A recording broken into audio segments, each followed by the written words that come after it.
number one for local news in Ottawa and the Valley. This is City News, now on 101.1 FM and 1310 AM. Good morning. It's Friday, October 1st. I'm Alex Gouge. Right now in Ottawa and Smiths Falls, it's 7 degrees.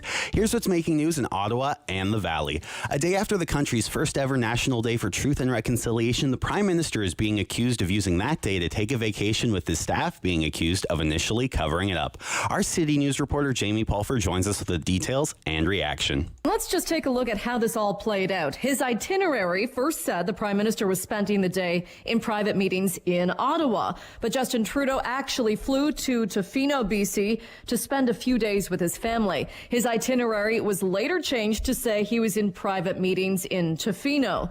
Now, there is video of him walking on the beach with his wife. His office, though, denying the Prime Minister used the day as a holiday, a day meant to recognize the suffering of Indigenous children taken from their families and often tortured at government-funded residential schools. Trudeau tweeted that he spent some time on the phone with residential school survivors from across the country. Reconciliation requires truth.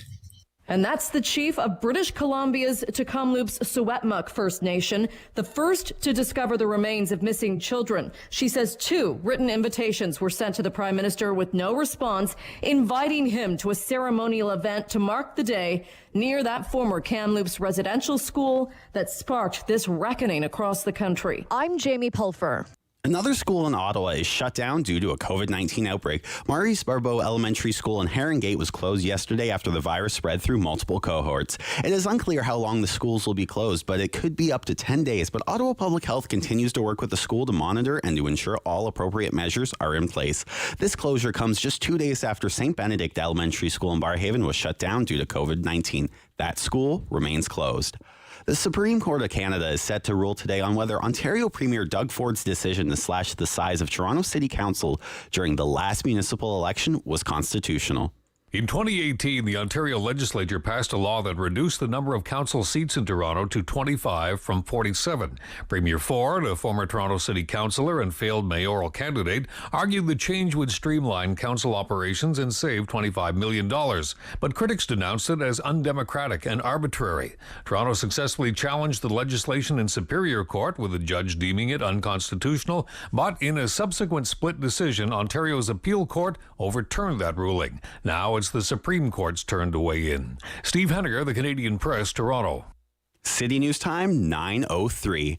Now with a look at the forecast, here's City News meteorologist Jill Taylor. Plenty of sunshine for most areas today, the high 16 degrees, and that's right about average. Light rain begins tonight after 8 or 9 o'clock tonight, 10 for the low. For today, the high 16. Right now in both Ottawa and Smiths Falls, it's 7 degrees. Statistics Canada says real gross domestic product was down 0.1% in July, following a 0.6% rise in June. The agency's initial estimate for July had been for a contraction of 0.4% despite an easing of public health restrictions. While the majority of sectors the agency tracks grew in July, declines in sectors like agriculture and manufacturing more than offset any gains. The free NCC Fall Shuttle to and from Gatineau Park starts this weekend. The shuttle is the only way, other than walking or barking, where you can be sure you'll hit the popular destinations in the Parkway sector. Masks are mandatory on the shuttle and space is limited. Officials say waiting for the bus will take longer than usual, so you should plan for about a 2-hour trip total. I'm Alex Gouge. For news anytime, follow up online at ottawa.citynews.ca.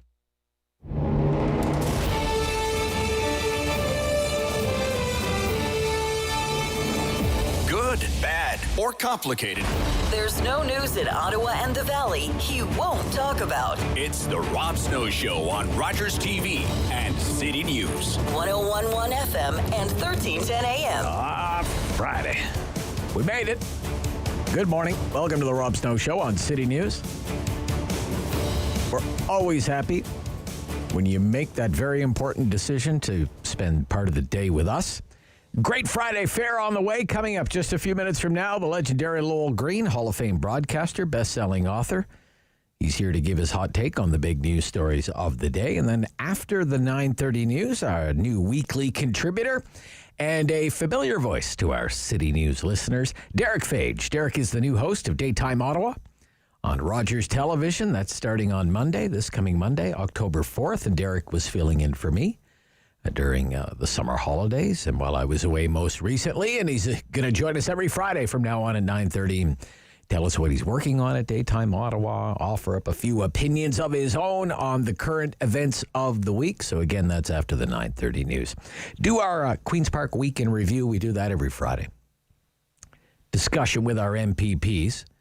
As you just heard in our newscast, Ontario politics is going to be very much in focus this morning from a news point of view, because in less than an hour, we expect to hear from the Supreme Court of Canada and its ruling on Doug Ford's out-of-the-blue decision to cut the number of seats for the Toronto City Council. He made that decision about 3 years ago, and as you can see, the dust has yet to settle.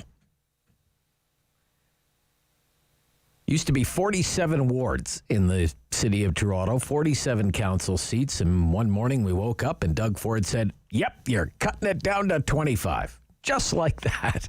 Just like that. And it was a decision that was made when candidates were already out trying to get votes, right? Because the municipal election campaign was already underway. They were trolling for votes already.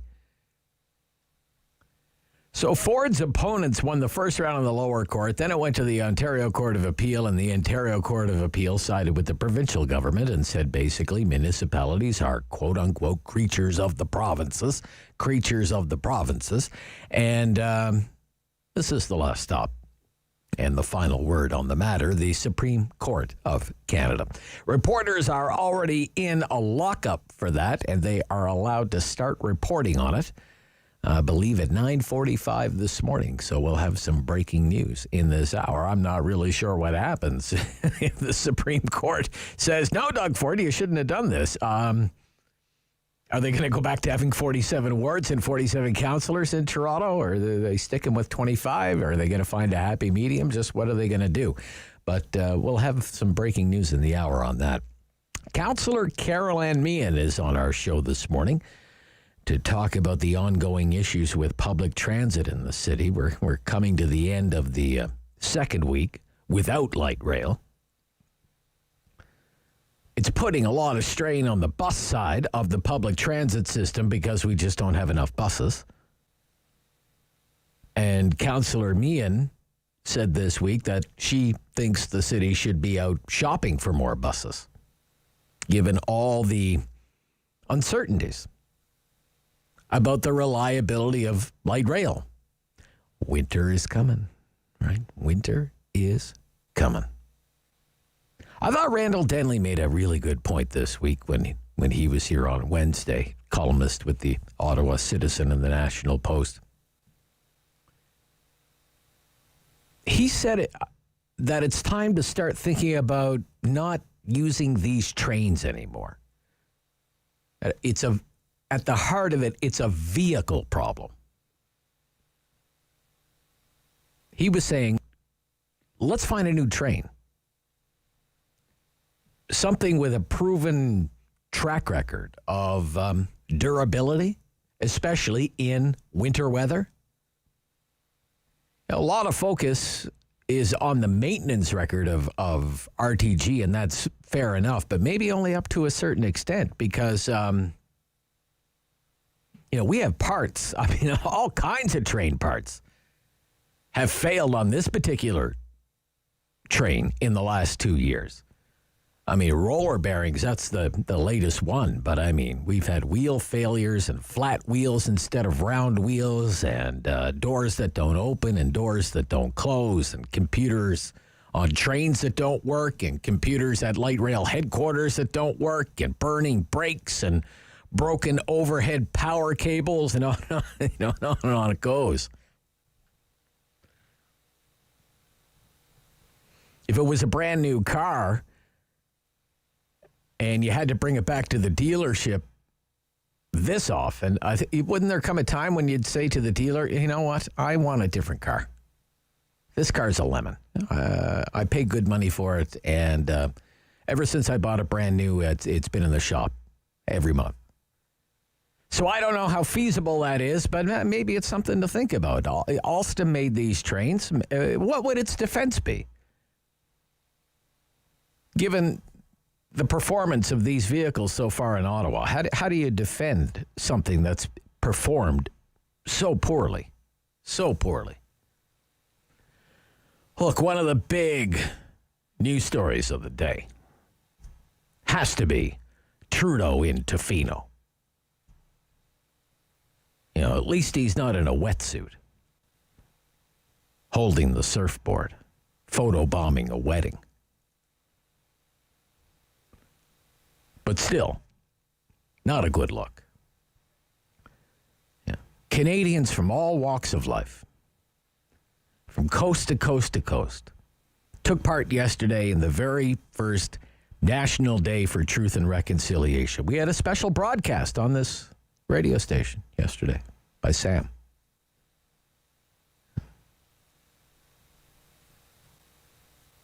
And for Canadians, where is their prime minister on such a solemn day? On vacation. Beachside. On vacation. In lovely little Tofino, British Columbia. Walking along the beach.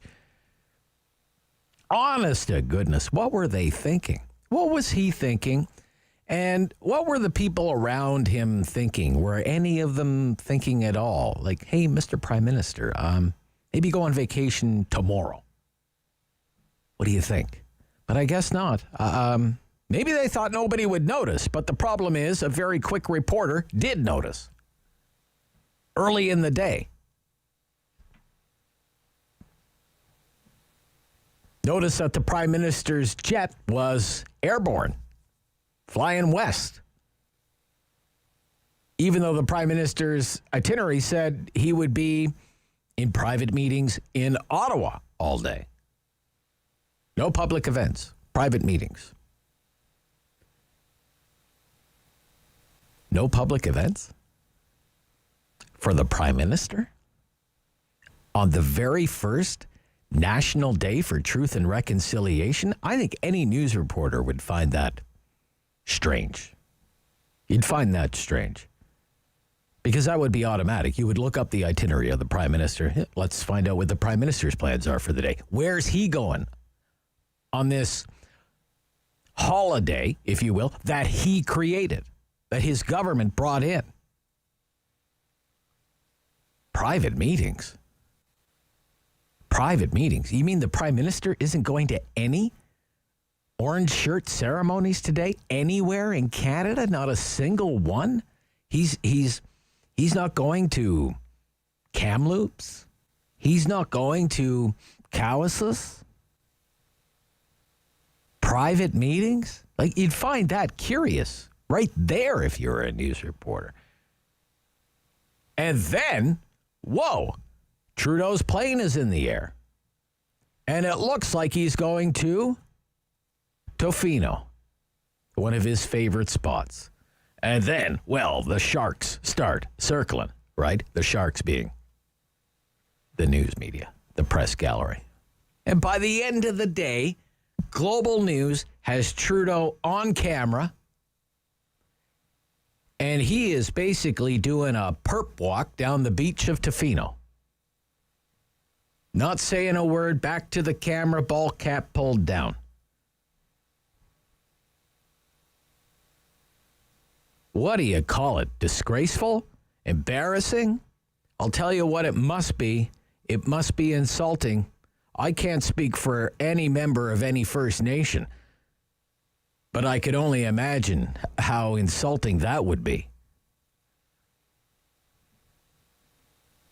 You know, when we were speaking with First Nations leaders this week, they told me they hoped that day, yesterday, would take on the same sort of reverence as Remembrance Day. Can you imagine any prime minister going on vacation during Remembrance Day? Now, he said, Prime Minister Trudeau says he spoke with residential school survivors on the phone. Well, I guess you could say He phoned it in. He phoned it in. Sad. Sad. Shouldn't be the story today, but it's certainly a big part of the story, and it's sad that it's that way. It's the Rob Snow Show on City News.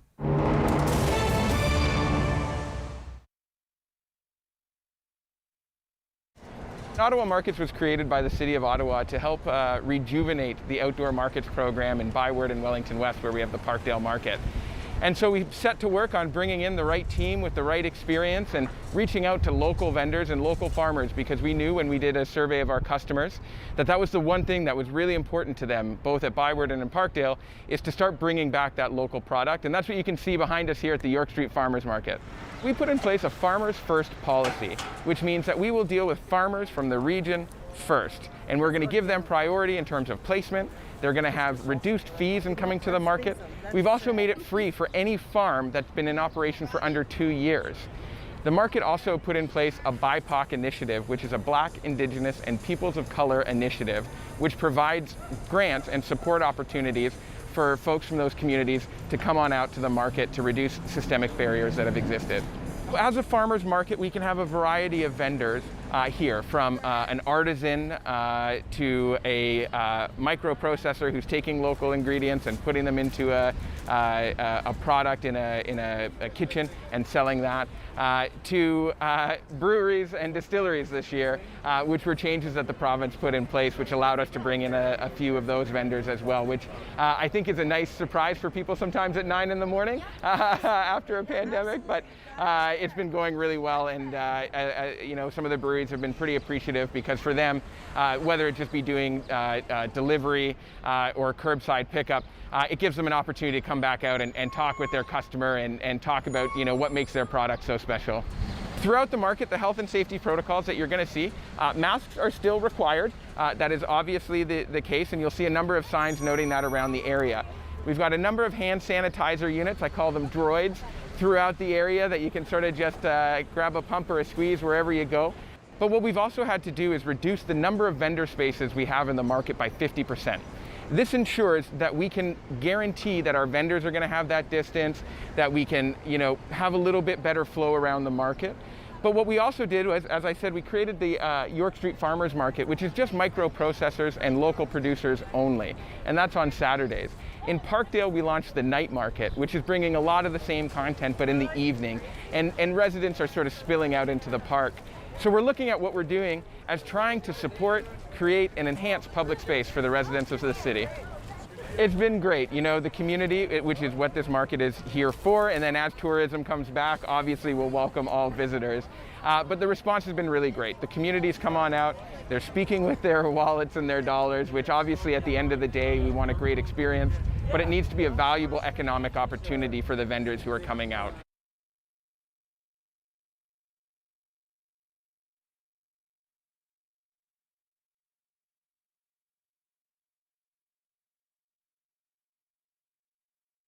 Firm. Fair. Fun.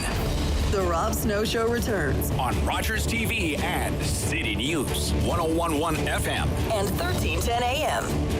Best-selling author, Hall of Fame broadcaster, here to talk about pork chops and other stories is the legendary Lowell Green. Good morning. Actually, I just had a bit of bacon. Oh, you did. Good. Oh God, what a sweetheart, isn't this? I mean, this guy is something else. Eh? Something else. What was that old song, "Town Without Shame"? Well, here we've got a prime minister without shame, right? But the fact of the matter is that nothing sticks to him. He knew that there would be a little bit of a fuss, but in the end, nobody really cares. I mean, look at everything he's got away with. I mean, what's taking a holiday in Tofino during what's supposed to be a somber remembrance? I mean, he understands. Listen, he can do anything. He has done just about anything that's sort of unsavory, and he's gotten away with it, and he'll get away with this. I mean, for a day or two, this will be a big story, and then it will fade into insignificance. The only thing is, I must tell you this, I think you touched on this, Rob, I don't think that the First Nations people will be thrilled about this. Oh, no, I guess not. This is supposed to be a day of reconciliation, the launch of new way of looking at at native life, et cetera, et cetera, et cetera. And you know, and not only that, but I mean, many of the rest of us did go to special lengths. You say that you had a special program on your radio station. I mean, even sports teams were, you know, wore the orange. Exactly. Yeah, it was all over the place. Yeah. All over the place. Yeah, but Canadians really did their part. They embraced it. You know, they embraced it, right? That's right. And you know, with the best of intentions. Yes. Now, I mean, lots of people spent the day at Costco. There's no question about that. But on the other hand, there were a good number of people apparently who offered to donate their day's pay. If you're a public servant, you had the day off, day's pay for the cause, etc. I noticed that at the Jays game last night, they raised over $300,000 to assist native life, etc., etc. So, in other words, the nation, for the most part, took part. They took it seriously, et cetera, et cetera. But there is our Prime Minister buggering off to Tofino. I mean, we've got to reconcile. There's no question that we made a lot of mistakes with residential schools, etc. And this should have been a first step. And for many people it was, except we've got the Prime Minister. But as I say, the guy has no shame whatsoever. And obviously his party has no shame either, because they all knew this. But and you also alluded to this. Not only did he take off to Tofino, but he tried to hide it. So he must have understood. Well, his people tried to hide it. Yeah, his people tried to hide it for sure. Well, yeah. But I mean, nothing happens around there without Trudeau's approval. So you know, they first of all, as you stated, they said that he was going to have meetings in the office, and then not only that, but there was a story that after it turned out that he was in Tofino, then there was a story claiming that he met. I saw it was on CTV last night saying that he met with a number of Indigenous people. Now we find out he didn't meet with anybody. He may have had a phone call with one or two. I don't know. It's really shameful. There's no question about it. But as always, he'll get away with it. I mean, we just the voters of this country just approved him for everything that he's done wrong. And you know what? If there was an election tomorrow, he'd be reelected too. So what the hell? If he can, I guess he thinks if he can get away with it, why not, right? One of the things that I'm a little concerned about is I don't understand, Rob, why only federal public servants got this day off. I just don't understand this idea that somehow or other, if we want to pay tribute or self-flagellate or whatever it is, that some people, but not everybody, should have a day off. I noticed that the Premier of Quebec said, we're not going to give everybody a day off. We need the production. Well, I'm going to tell you, this country needs the production as well. Not only that, but it would seem to me, if you totaled all of the salaries and benefits that were paid for one day holiday for how many public servants are there in this country? I mean, in the hundreds of thousands. 300,000 or so. Yeah. So if we total up, I'll bet you any money that if we had taken that money, instead of paying it to people to take a holiday, we had instead used the money to install clean drinking water, we probably could have created brand new wells or whatever it is on every single native reserve in this country. If I don't have any problems with the day yesterday, recognition, et cetera, et cetera. However, I do think that it's time that, and instead of just sort of talking about it, that we actually did something. Action. Yeah. It would seem to me if I were a native, a First Nations, I would be far happier, I think, to know that my government, including my Prime Minister, was off at these native reserves arranging for clean drinking water. Okay, wear your orange shirt, but please, the first thing I want is clean drinking water. It would seem to me that would be something. If I were someone living on a reserve, that would please me a heck of a lot more than people wearing orange shirts. So I don't understand it. Okay. A number of callers have pointed out recently, and I kind of missed that, the city was doing an online public consultation about the future of garbage and recycling. And here are some of the options that we're looking at. We're looking at bag limits. We're looking at tag a bag. We're looking at clear plastic bags. Yeah, what is your preference? And none of the options is an incinerator. And some people are wondering What's going on there? What do you think is going on there? Because we've got a city council that is totally incapable of any sort of innovative thinking. Not that modern high-efficiency incinerators, excuse me, is really very innovative. I mean, they have had high-efficiency incineration in many European countries, and in fact in Canada for decades. Some buildings in Sweden, for goodness sake, have their own incinerator and power their own building with garbage that they burn in the building. In 2006, a Swedish ambassador came here. He spoke to city council, had a special city council meeting, and a number of other people included, and myself included, attended. And he told us, and he gave us the facts and figures, that if we were to build, this is 2006, if we were to build a high-efficiency incinerator, that it would pay for itself within 10 years by the sale of electricity. And this idea that somehow or other that an incinerator is dirty, there are no smokestacks. I have mentioned this 100 times. One of the top tourist attractions in Vienna, Austria, considered to be one of the most livable, beautiful cities in the world. One of its feature buildings is a high-efficiency incinerator located in the center of the city. It is so beautiful, so clean, so odor-free, it is a major tourist attraction and supplies about 1/3 of Vienna. A good chunk of Vancouver is its power electricity is supplied by an incinerator. Vancouver is building a second one. If you drive along Highway 407, the private highway north of Toronto, you will pass a high-efficiency incinerator. Nobody even knows it's there. So this idea that somehow or other you're going to have a smokestack and there's going to be dirt and all the rest, I'll tell you where the stink and the odor and the damage and the pollution is, and that's from the dumps. And, you know, they use the phrase, oh, it's a landfill. It's not a landfill. It's a damn dump. I mean, that's what it is. I mean, you don't think that dumps... And we just keep expanding it. Yeah. I think one of the problems here, a number of years ago, we tried Plasco. Yes. And people confuse Plasco with incineration. Plasco is an entirely new idea. It didn't work. It's got nothing to do with incineration. For God's sake, incineration, as I say, has been around for decades. Supplying electricity, I don't understand the reluctance in this city to even look at incineration. We're going to expand our dumps. These dumps are in the center of our city. You know, the Carp Mountain, not too far from where I am right now, when they originally built this, there was nothing built around. Now it's totally surrounded. Oh, with yes. homes, Now it's for totally God's sake. surrounded. And they're going to expand it. Yeah. Incineration. It's crazy. Build it a high-efficiency incinerator, make it a big tourist attraction, clean up all of the dumps here, all of the garbage. I don't know if it's going to be much of a tourist attraction. And you know what? You could supply about 1/3 of the city of Ottawa with all of the power. Yeah. Good God. I know. mean, come on. Can we not have one member of city council that sort of Apparently not. Think? I know. It's crazy to me.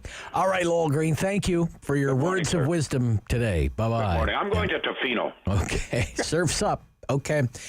This is the Rob Snow Show. Back with Derick Fage right after the news on City News.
one for local news in Ottawa and the Valley.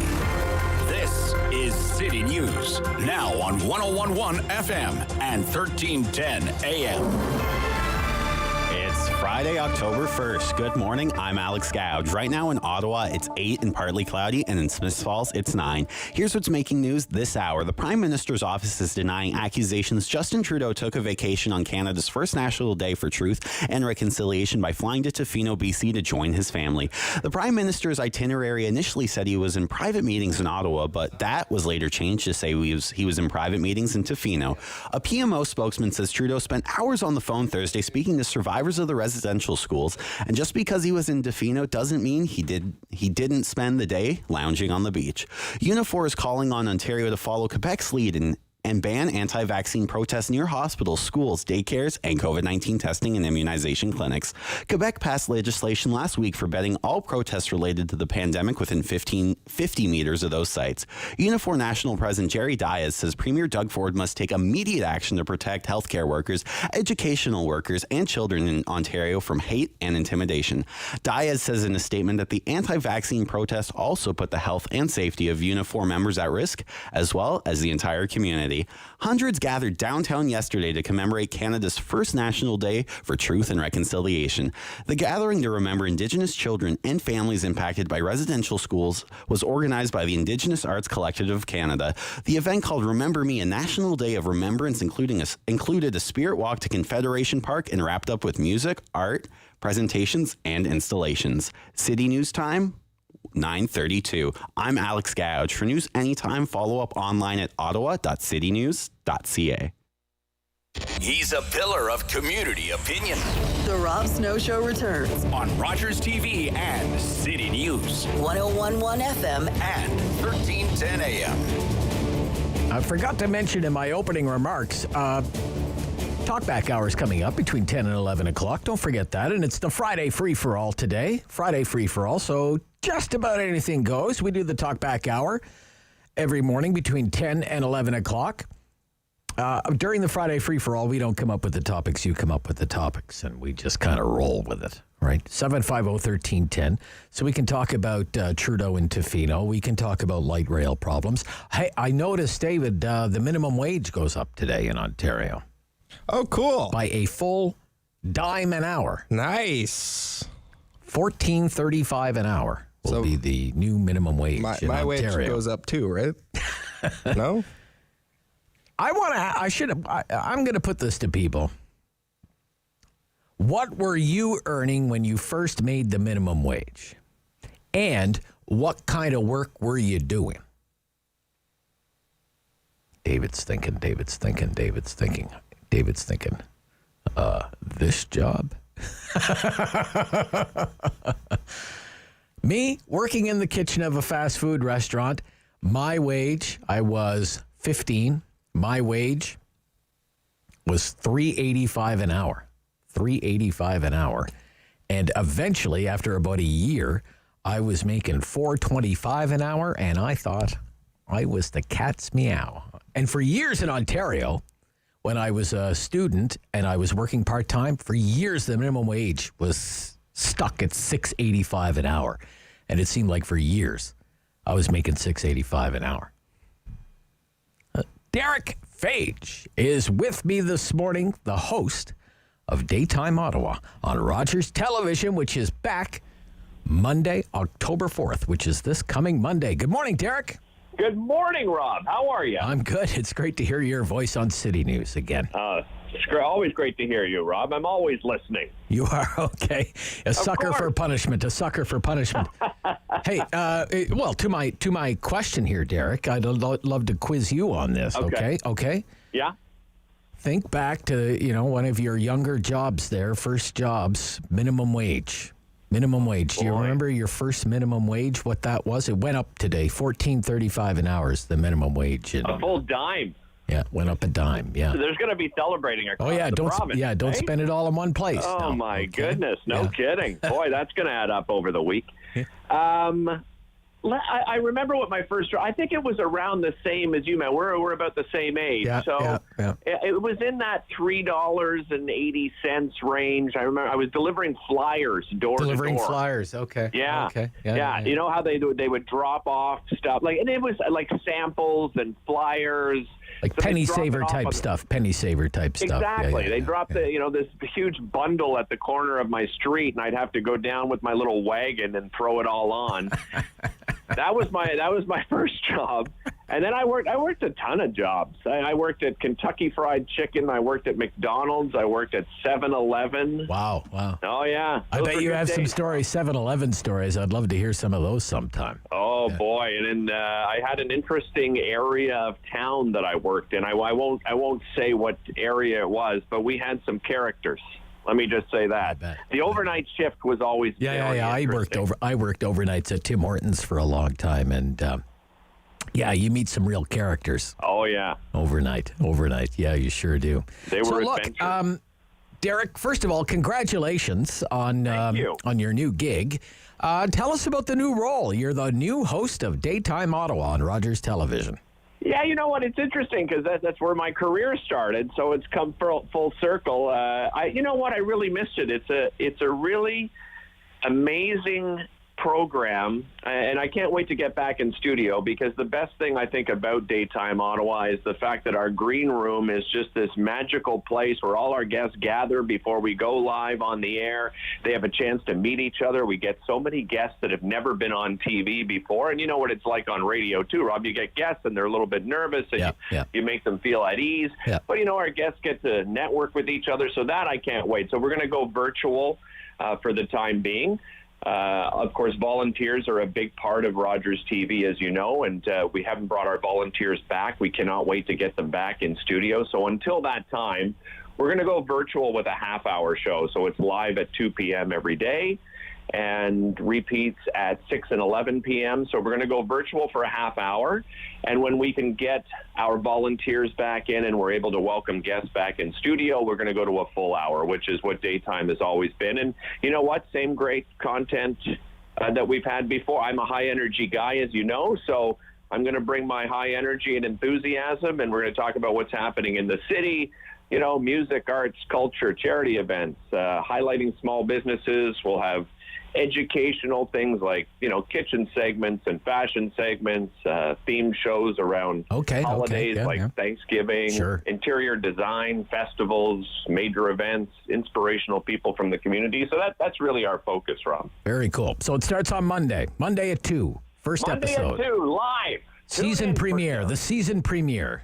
Exactly. All right. Excellent. I'm excited. Daytime Ottawa on Rogers Television. Yeah, and you're right. It's amazing when I've been on a couple of times on Daytime Ottawa. Not possible without all those volunteers to put that show on. It's really amazing. And people don't realize, outside of our producer and director who holds the two hats, Stan Newton, who does a fantastic job putting together the content, everybody else is a volunteer. So the person, doing the counts for the show, the person doing the audio for the show, the graphics for the show, the camera people in studio, the floor director, all volunteers. It's amazing. Yeah, it's very cool. It's very cool. So let's get into some of the hot news items. I need your take on this. All right. Yesterday was the first National Day for Truth and Reconciliation. My sense of the day, like yours, is that there was a lot of buy-in from the general public. Was that your sense of it, Derick? Yeah, for sure. I was actually working on a landscaping job, so I wasn't able to attend some of the ceremonies that were happening. But just look what happened here in Ottawa. I mean, look at, on Parliament Hill, an incredible turnout. The ceremonies that they had looked absolutely amazing. Beechwood Cemetery, we just, of course, heard in the news there during the break, the great ceremony that they put on. Then Algonquin and all the universities had things going on. The Canadian Museum of History, if you look across the country, there were a lot of ceremonies, a lot of big gatherings. So, yeah, it seems like everyone bought in, but perhaps the one person missing was Prime Minister Justin Trudeau. Yeah.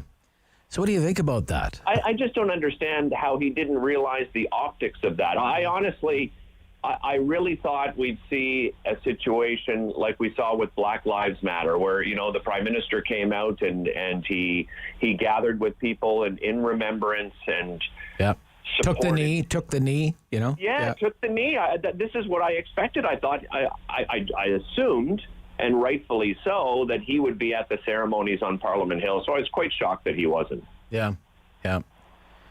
He is. He's getting it from all sides for that decision today. Yeah, and I think he should. Obviously, I know that he was on the phone and he was speaking to former residential members former members of residential schools and students, but I just think it was. You have to do better than that. Yeah, you got to lead by example. He has to lead by example. I mean, we had Cindy Blackstock was on our show Tuesday, I believe. She is First Nation. First Nations child welfare advocate.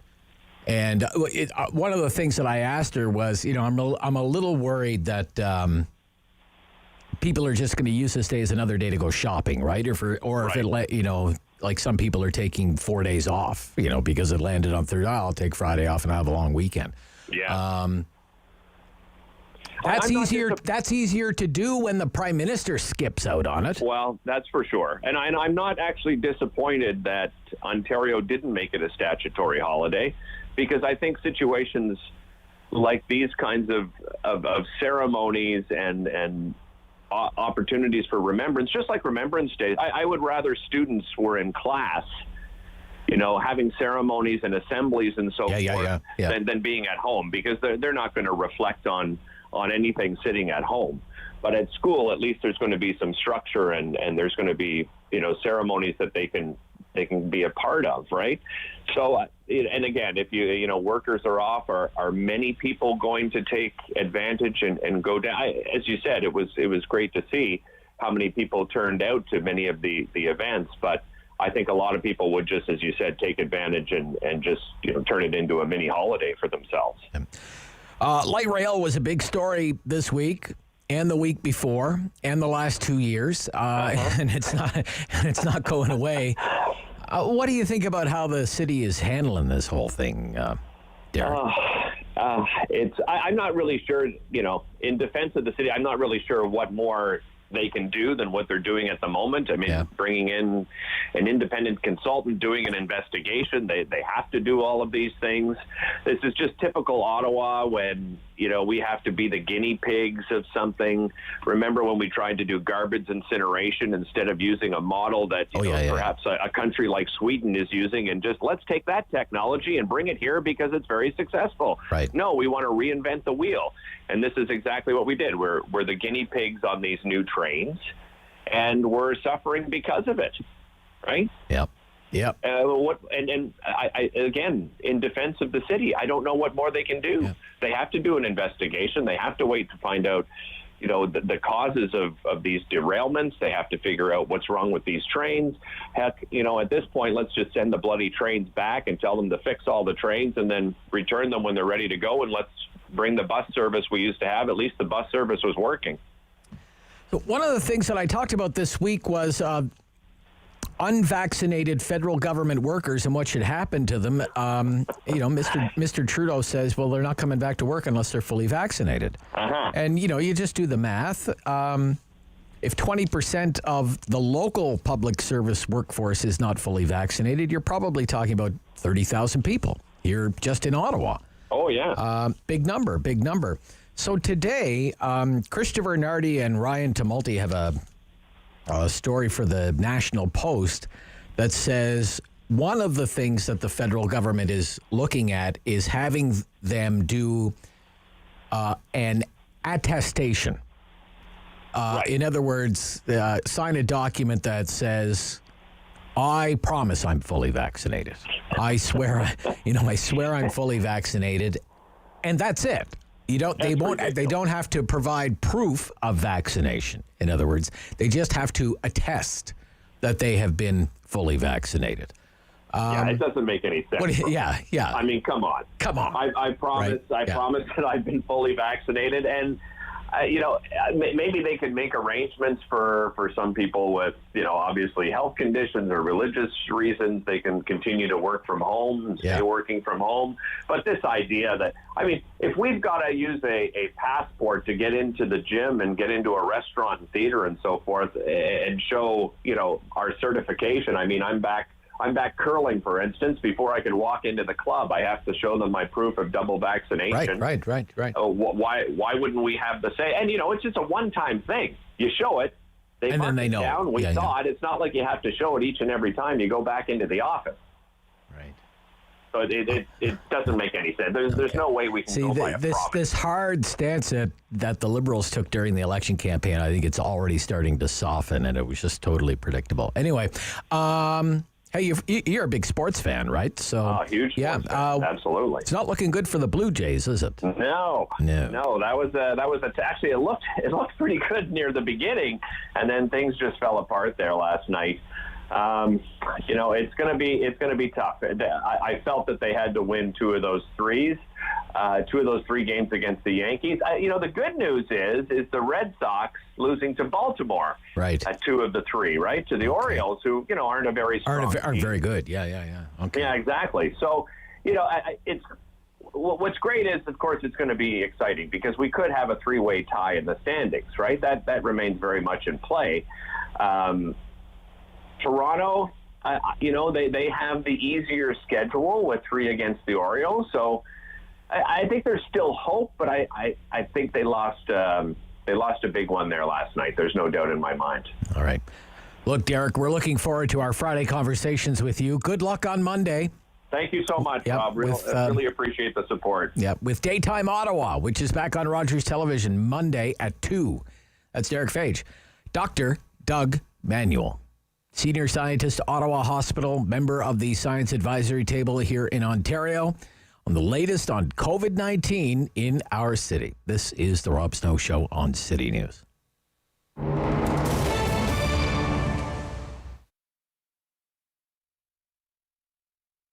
Here at the Thirsty Maiden, we offer a variety of products. So everything from breakfast items, so it's breakfast sandwiches and scones, which have become a staple item here at the cafe. We have an assortment of pastries and cakes and desserts. So we're really big on our dessert bar, which a lot of people come here for. And of course, our delicious coffee beverages. So we do offer not your typical lattes, things like a chocolate banana coconut latte, cinnamon coconut, which is my favorite, and our take on even a pumpkin spice, which we add nutmeg and a dash of cayenne in just to give it a bit of a kick. When you start a business, you don't factor in all the things that could go wrong. You think anything that goes wrong, any failure, it's got to be something on your shoulders. You didn't market right, you're carrying the wrong products, you didn't price your items correctly, all the things, right? But when this pandemic began, things going through my brain were I didn't factor in a pandemic. And we were just starting to grow. We were about to blow up, and I think I spent 2 days crying. And then I shut my business down for, I think, a period of 2 or 3 days. And just being at home during that time, I realized this is not me.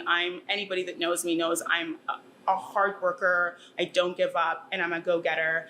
And I started to think, well, I should probably just start clearing out my freezers and posting and seeing who wants to buy what. And that was sort of how I built my momentum back up. I realized that there's still a large number of people that wanted to support us and were looking for the items that I had to provide. So we started there. Then I reopened literally not even 3 or 4 days after I'd closed my doors, and then started doing curbside pickups and deliveries, started doing the deliveries myself, free deliveries to the local community, going as far as Bell's Corners and Carp as well. And that's why we're still here. This community has really kept us going a year into the pandemic. But we've had a changeover of staff a couple times now, and situations change, and when you can't offer hours and hours for your employees, you don't blame them when they have to go elsewhere. So I think that's also been one of the challenges is recruiting, training, and then they leave, and then bringing in more people and recruiting. And anybody in this industry will tell you that that's something we deal with on a regular basis, whether or not COVID's in the mix or not. But more so now, because every time there's a lockdown, there's a risk of, will we make it through? And then you lay off more staff. And then again, their situations and their circumstances change.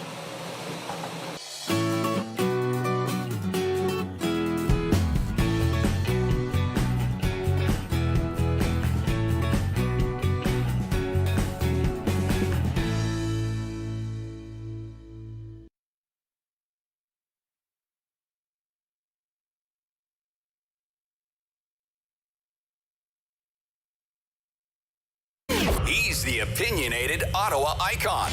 The Rob Snow Show returns on Rogers TV and City News. 101.1 FM and 1310 AM. I told you there'd be breaking news in this hour from the Supreme Court of Canada, and we have breaking news this hour from the Supreme Court of Canada, and Doug Ford wins. Doug Ford wins. The Supreme Court has upheld an Ontario law that cut the size of Toronto City Council nearly in half during the last municipal election campaign. Split 5-4 decision. Split 5-4 decision. But the Supreme Court of Canada has sided with the Ontario government. We'll have the complete story coming up during our 10 o'clock newscast here on City News. Let's get the latest on the COVID-19 situation here in the Ottawa region. Senior scientist, Ottawa Hospital, member of Ontario's COVID-19 Science Advisory Table, Dr. Doug Manuel is back with us on City News. Good morning. Good morning, Rob. So I'm looking here, COVID by the numbers as of Tuesday. Nothing was reported yesterday because it was the National Day for Truth and Reconciliation. But as of Tuesday, 55 cases in Ottawa, 1 new death, 17 people in hospital, 10 in ICU. So that's creeping up there. The rolling 7-day average of new cases is 32. The test positivity rate is 2.3%, and that R number that I know that's something that you very much pay attention to, 0.89, which is it's below 1, so I guess that's good. Doctor, how would you describe the situation with COVID-19 in Ottawa right now? I would, we call it sort of a fragile plateau and doing better than expected. I think we've done a really great job here in Ottawa coming into the fall. I think most people, including myself, were projecting higher, although, I'm a chronic optimist as well. So I think better than expected. All those numbers that you said were pretty flat. Like we've creeped up a bit in hospitalizations, but that is sort of just catching up from what we saw for the last few weeks. Given the current rate, like if we stuck at sort of this 50 to 70 cases per day, I don't think we'd see the hospitalizations go up much more. But then the question is, can we hold this?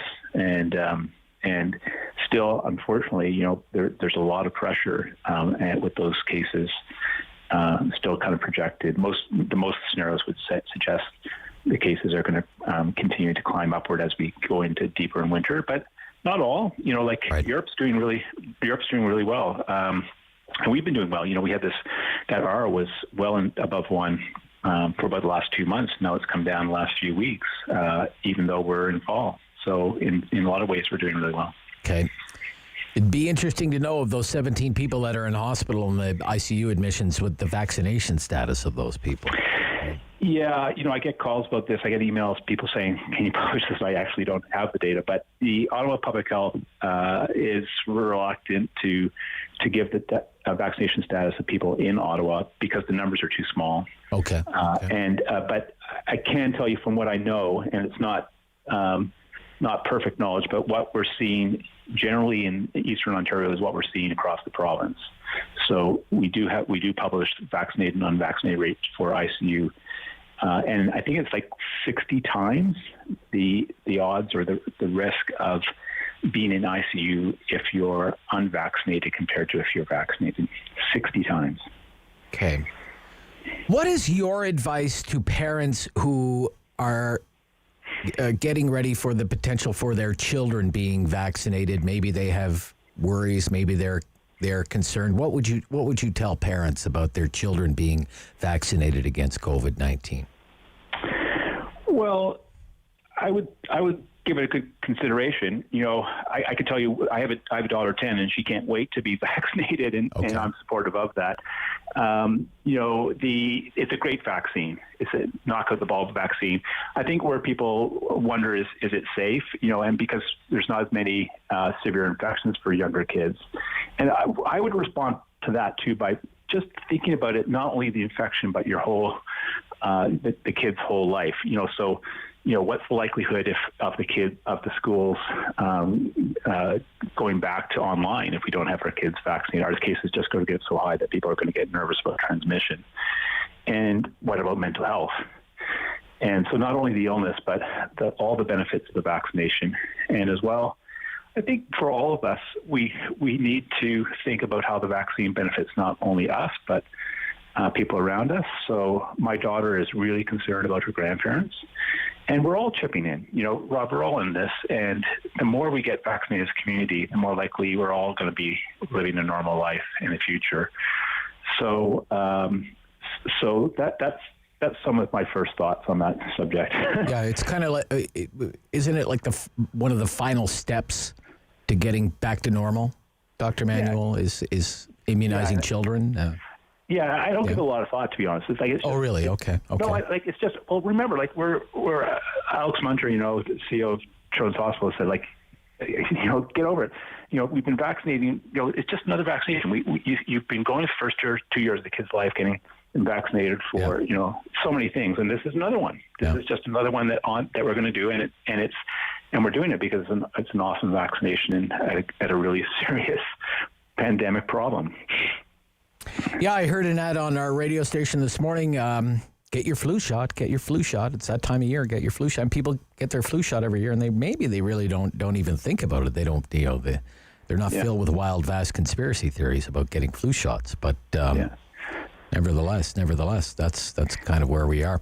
What are the risks right now? What are the risks right now with COVID-19? For everyone? Generally speaking, yes. Generally speaking. Well,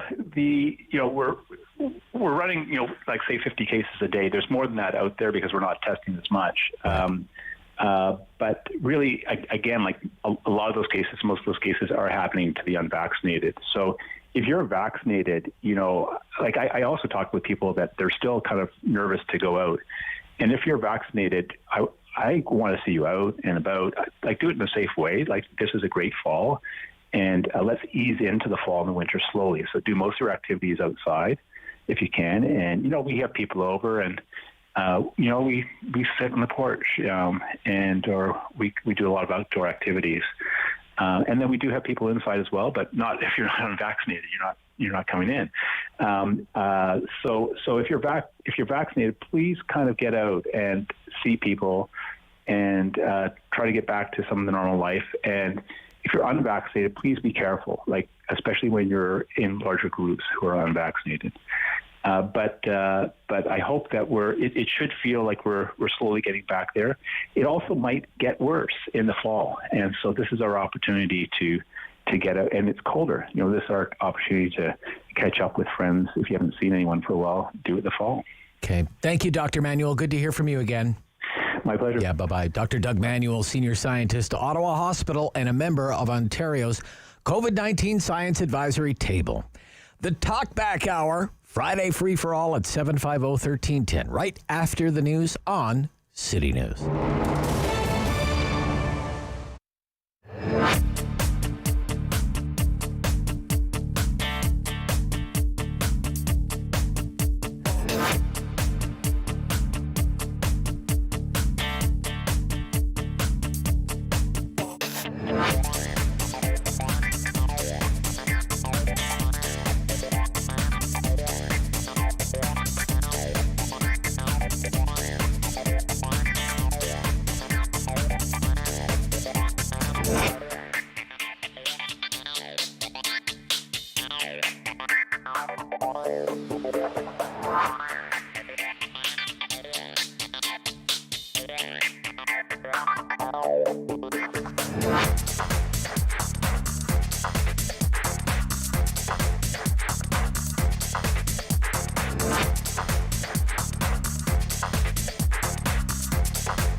Frequency. This is City News. CIWW 1310 AM in Ottawa. And CJET 1011 FM in Smiths Falls and the Valley. Number 1 for local news in Ottawa and the Valley. This is City News. Now on 1011 FM and 1310 AM. It's Friday, October 1st. Good morning. I'm Alex Gouge. Right now in Ottawa, it's 8 and partly cloudy, and it's 9 in Smiths Falls. Here's what's making news in Ottawa and the Valley.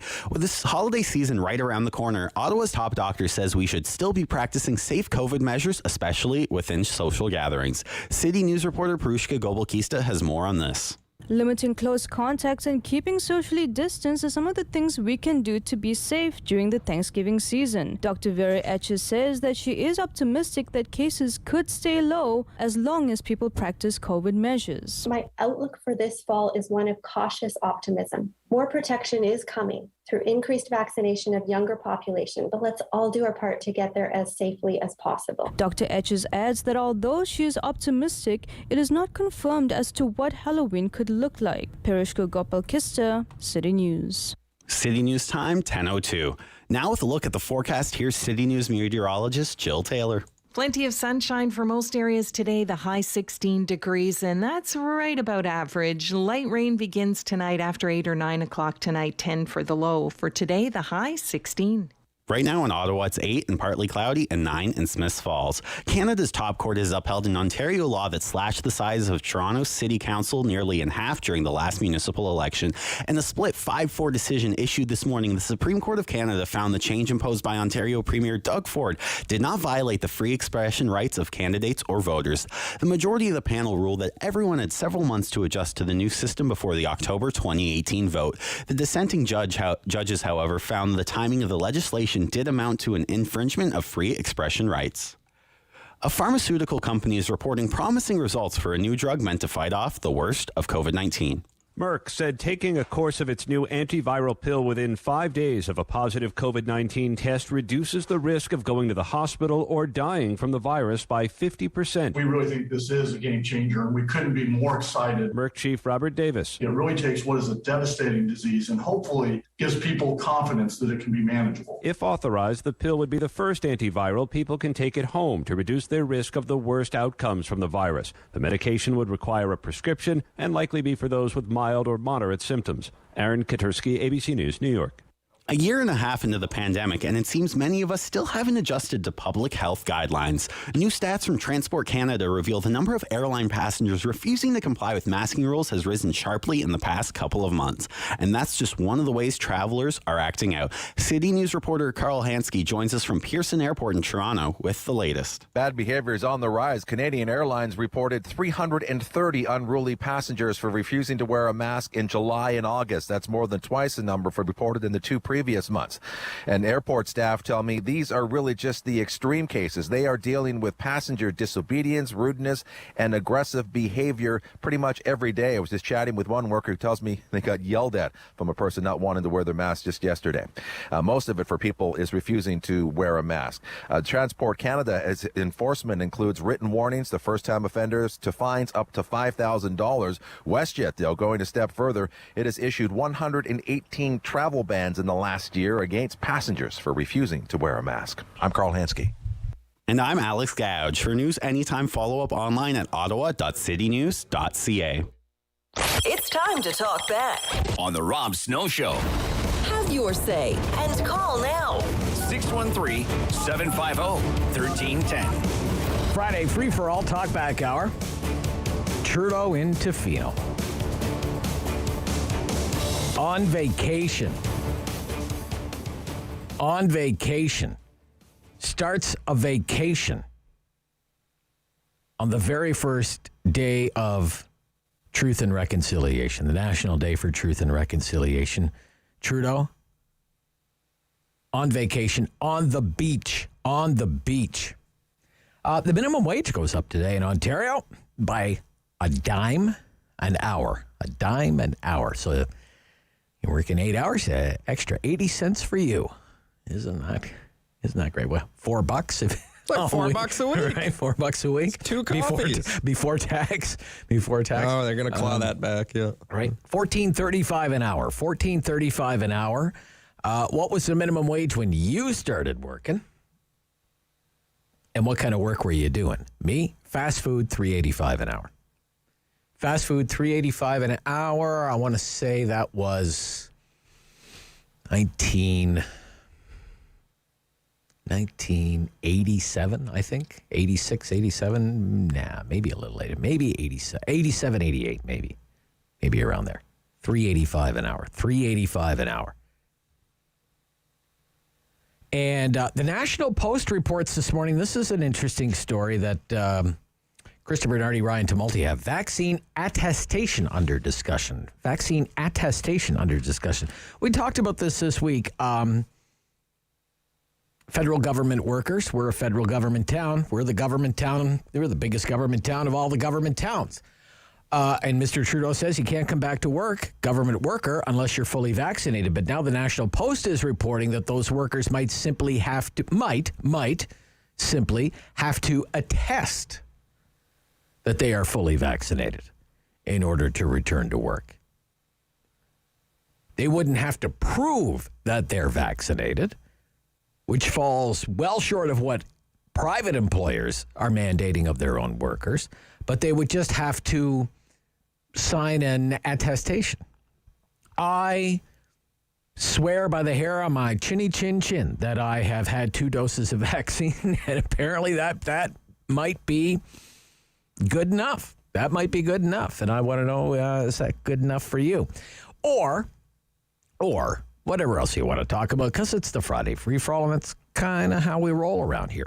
Angelo in Nepean, a wonderful place to be in. Good morning, Angelo. Hey, Rob, how are you? I'm good, Angelo. It's good to hear from you. You're becoming a regular. I love talking to you. That's good. Listening to Lowell Green, he's a good guy. Oh, he's a good guy. Yes, he is. Yes, yeah. 2 things to touch base on, the Trudeau and Tofino and the garbage. Yes. But they go well together, eh? I guess so, yes. So, the Trudeau voters don't care. They vote for him because of his name and because of his father. And I don't know, my grandma says, oh, he's such a good guy. He's so cute, blah, blah, blah. He doesn't follow any of the he's a crook. Everything he says, he's a phony. Yeah. He should do something instead of... I don't know if he's a crook. I think you're onto something by calling him a phony, though. Yeah. Instead of talking through his teeth and giving a day off to all his employees and paying them, he could have used the money, like Lowell said, and paid for the water for the reserves and all that, Yeah. And the landfill, I agree with Lowell again. Nobody on council has an idea or knows what to do. And there is one councillor, but, since he's not a Watson crony, he was pushed out by Watson, and he's been kicked off all the committees, and that's my councillor, Rick Shirelli. He's the only one that talks against Watson, and he was pushed out. Well, Rick Shirelli did himself no favors, as you well know, with his own behavior, Angelo. You're not gonna see me coming to the defense of Rick Shirelli. But Angelo, always appreciate your call, Angelo. Thank you. We'll talk again next week, I'm sure.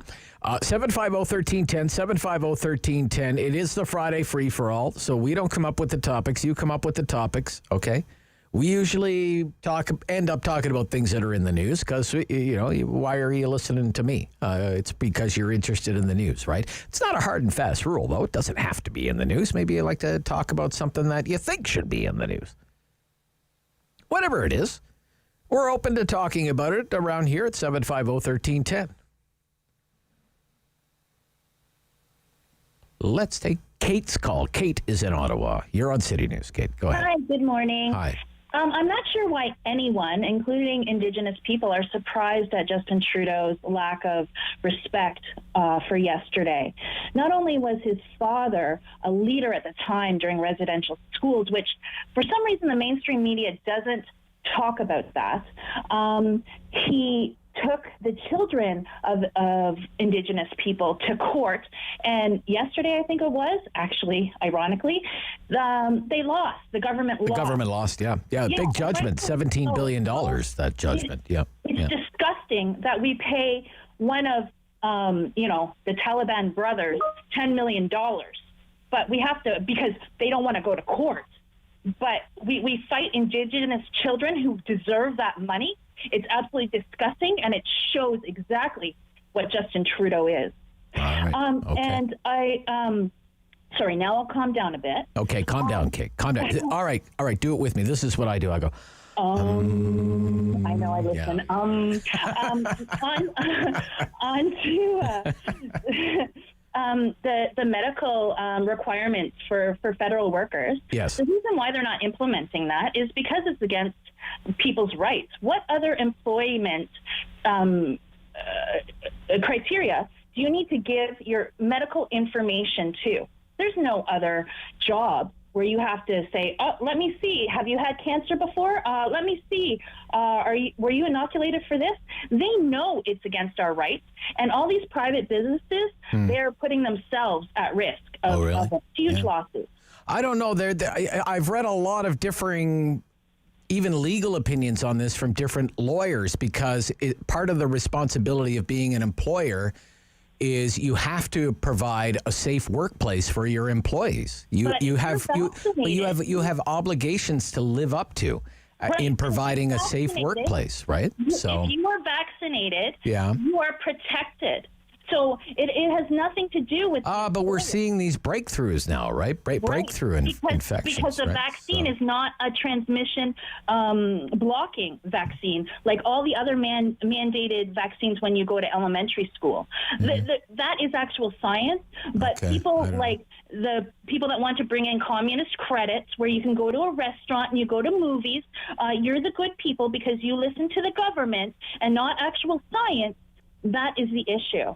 So I look forward to all of these lawsuits that are going to be coming. Kate, I don't think you and I see eye to eye on a lot of when it comes to the vaccine stuff. I'm going to let you go. But I will agree with you on this. There are a lot of things that are going to need to be decided by courts and judges surrounding everything that is coming out about requirements for vaccines and the way that is being done. I agree with you there. It's going to be a feast, actually, I think. And it could become a whole boutique area of law. What kind of law do you practice? I practice COVID-19 law. Ted in Kempville. Ted, good morning, Ted. Yeah, hi, Rob. Thanks for taking my call. Hey, Ted, great I just want to say a quick word about the minimum wage and then a quick $14.35 an hour as of today is the minimum wage. I started at McDonald's in 1982, February. I was actually 14. I turned 15 about 3 days later. Yeah. $2.65 an hour. $2.65 an hour. Holy cow. My first check was $32. It was the most money I ever had in my life. And I bet you worked for it, right? Time to lean is time to clean, Ted. Time to lean is time to clean. Get ready. Yeah, that's exactly it. And you know what? It was the best job I ever had. Yeah, they teach you how to work. I worked there too. They teach you how to work. There's no doubt about that. Yeah. One thing about that though is I rose to become a manager, and the interesting thing is whenever the minimum wage went up, the night before the minimum wage was supposed to go up, you know what we were doing? What's that? Jacking the prices. Oh, jacking the prices. Every single time. Yeah. We'd go in and we'd raise everything by a dime or whatever it was. But it directly, we would raise the prices. Well, now a lot of businesses who pay minimum wage can't get people to work for the minimum wage. Now they have to offer them a higher wage now. That's right. And just a quick word on the Trudeau-Tofino thing. Yeah. I knew the day that he walked away with the blackface controversy, with no harm done, that all was lost as far as public opinion and how he's made a Teflon. Like if he can get away with that, Right. He can get away with anything. Destroyed any conservative politician. Destroyed them. Yeah. Never to be seen again. And I posted something on Facebook about it, and I had many of my liberal friends come to his defense. Oh, he was on the phone. And I just shake my head because there's nothing. I sort of half in jest said, he could walk up to an Indigenous woman and punch her in the face and say, well, we experienced it differently, and he'd be forgiven. I know you're exaggerating, Ted, but I'm going to let you go there. But I understand your sentiment. Yeah. The, what do they call? True Anon? Is that what they're called? The True Anons? Yeah. Oh, they're out there in force today on Twitter and other social media, the True Anon crowd. 10:15, Talk Back Hour. That's how it's done. Friday Free for All. Rob Snow Show, City News.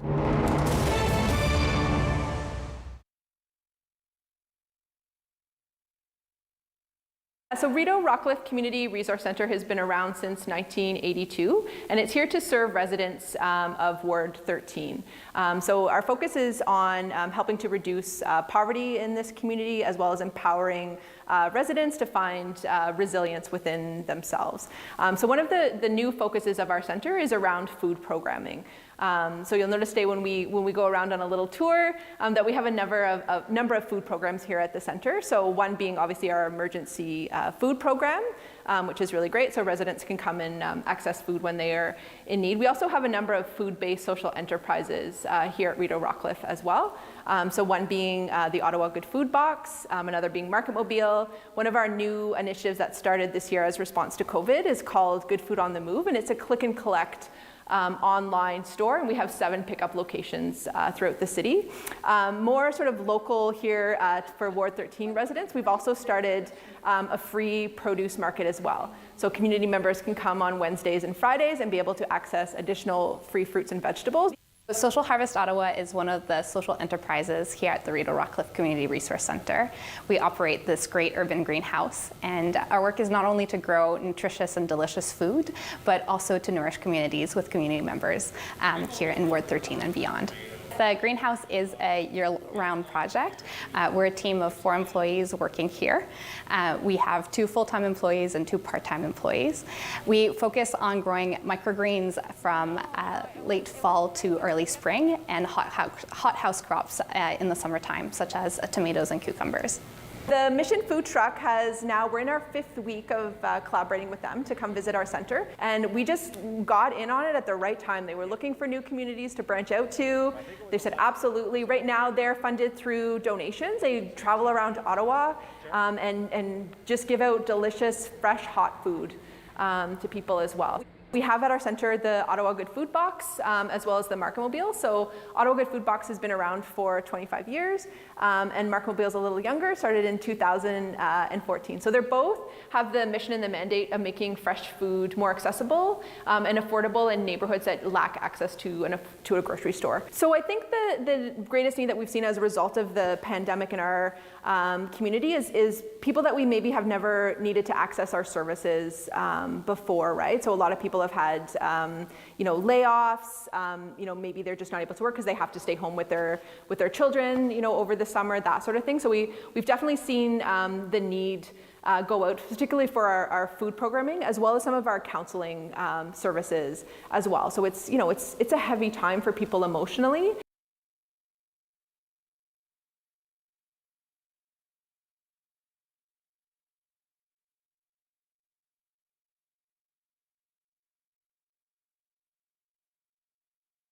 Talk back.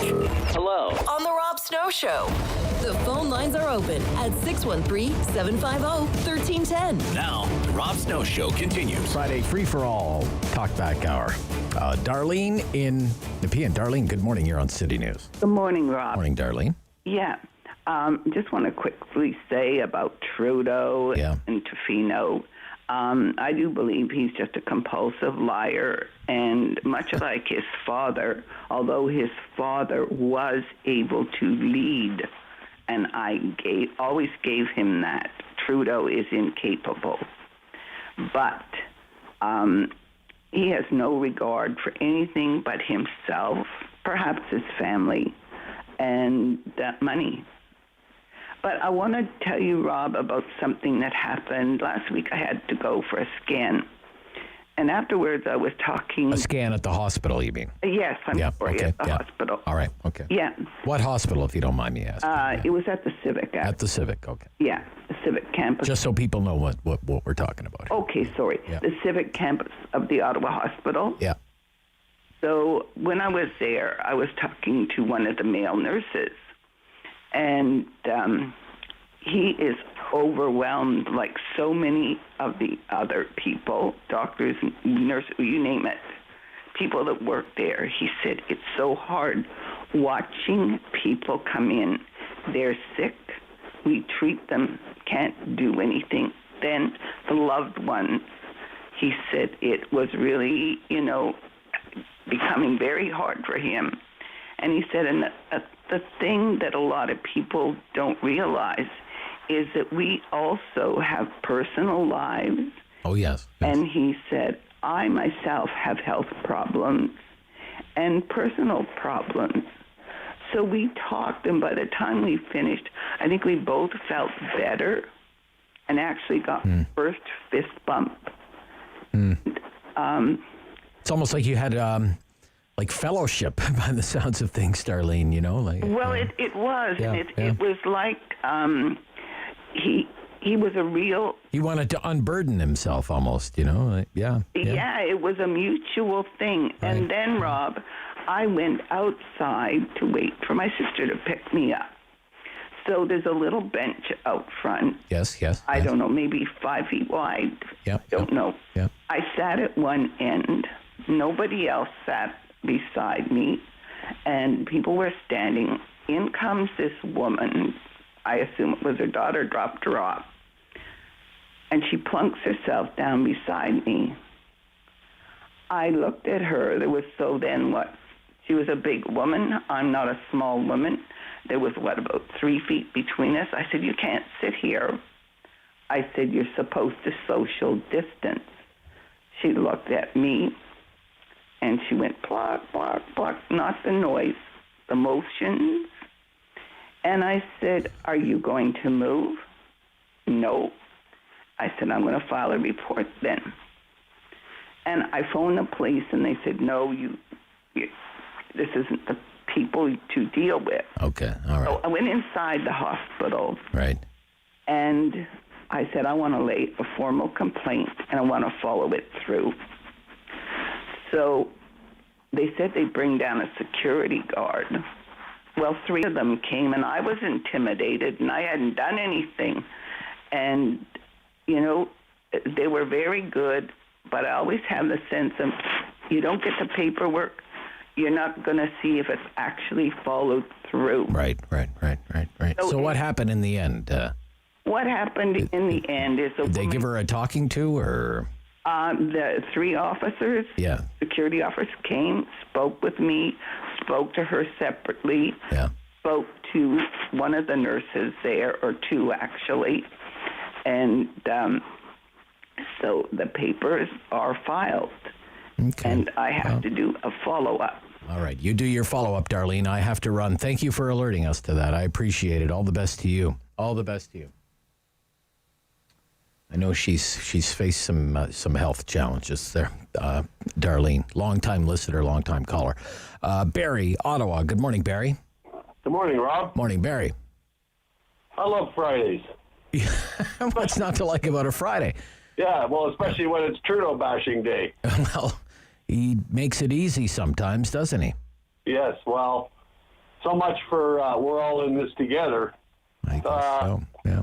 After his little escapade there yesterday and the PMO coming out and making excuses that, he was on the phone all day calling, victims of the residential schools, and what a bunch of more lies and deception. And to me, that's just as ignorant as when he was having that benefit dinner and the protesters broke in about the water on the reserves. Well, that was about mercury contamination. Yeah, mercury contamination. And he said, Grassy Narrows, yeah. Your contribution, make a big joke out of it. Oh, yes. Thank you for your contribution. Yeah, I would like to thank you for your contribution. And to me, if this kind of example of him doesn't show the people that vote for him what kind of, regard he has for the nation and the people here, then hopefully we'll have another election soon and we'll be able to finally get rid of him. Yeah. Like, how many more? Well, I don't know. He just won a minority government, albeit with 32% of the vote, but he won. Yeah. And the Liberal Party won the most seats, and he's the leader. But thank you, Barry. But I mean, it's just puzzling. It's mind-boggling. And I would think for some it's insulting and it's hurtful because it was the first National Day for Truth and Reconciliation, and he took the day off and went on vacation. Took a walk on the beach. I mean, what is your reaction to that? Loaded the family on the government jet and flew off to Surfside, Tofino, British Columbia. I mean, you have to ask yourself, what is the Prime Minister thinking when he does that? Is he thinking at all? And to the people around the Prime Minister, what are you thinking? Do you think at all? Like, didn't anyone in that great brain trust in the Prime Minister's office here in Ottawa, didn't anyone think of saying to the boss, hey, boss, maybe you can wait a day? Maybe it's not going to be a good look for us if someone finds out, and someone did find out, and it was pretty easy to find out. And by the end of the day, you have a Prime Minister basically doing a perp walk down a beach in Tofino on the first ever Truth and Reconciliation Day, and he shouldn't even be the story today, and yet there he is, and he's the story. It's really sad. It's really sad. And it is head-shakingly stupid. I only have a minute left. What should I do? Should I take another call? That's not really fair to only give somebody a minute, right? All right, still ahead. Let me tell you what's coming up a little bit later in the program. After the 11 o'clock news, Carol Ann Meehan is the city councillor, Gloucester-South, Nepean. And we're going to talk about light rail, public transit, and all the problems with public transit in Ottawa, and her call for the purchase of more buses. Steve Warne, veteran Ottawa sports broadcaster, host of the Sens Nation podcast. And look, it's the Ottawa Senators, Montreal Canadiens tonight in some preseason action. So we'll talk about that. Not looking great for the Blue Jays making the postseason. And we'll look ahead to some football this weekend. And Queen's Park Weekend Review with our 3 MPPs with the Ontario government winning at the Supreme Court of Canada today. And it was okay for Premier Doug Ford to cut the size of the Toronto City Council in half. So we'll talk about all of that in the final hour of the program. We're back with the second half of the Talkback Hour right after the news at 10:30. This is City News.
Number 1 for local news in Ottawa and the Valley.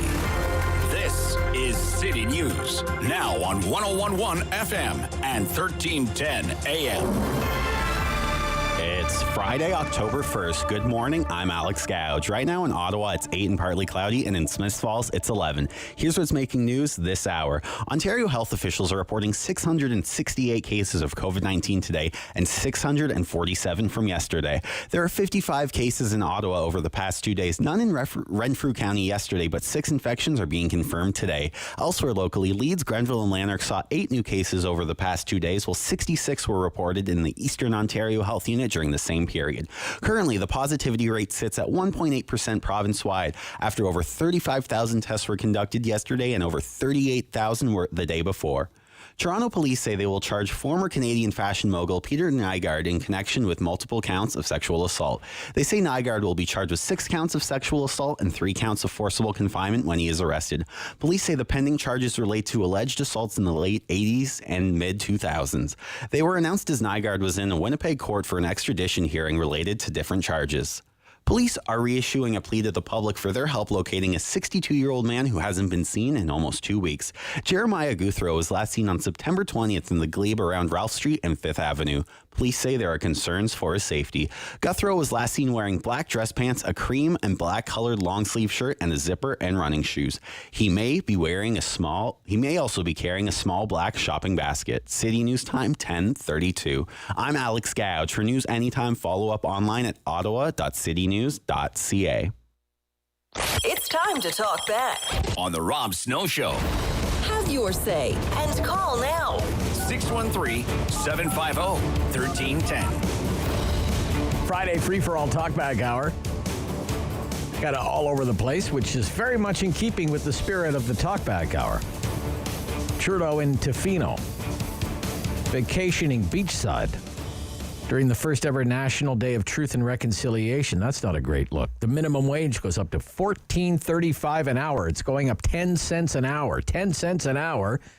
And the National Post is reporting this morning on a topic that we got into hot and heavy this week. Federal government workers, their vaccination status. And according to the report in the Post, federal government workers might simply have to attest that they are fully vaccinated in order to hold on to their jobs. Wouldn't have to show proof of vaccination. They just sort of sign a document that says, I swear to you, I've had 2 doses, but they wouldn't have to prove it. But, you can comment on that. You can comment on just about anything you want to comment on because it's the Friday free-for-all.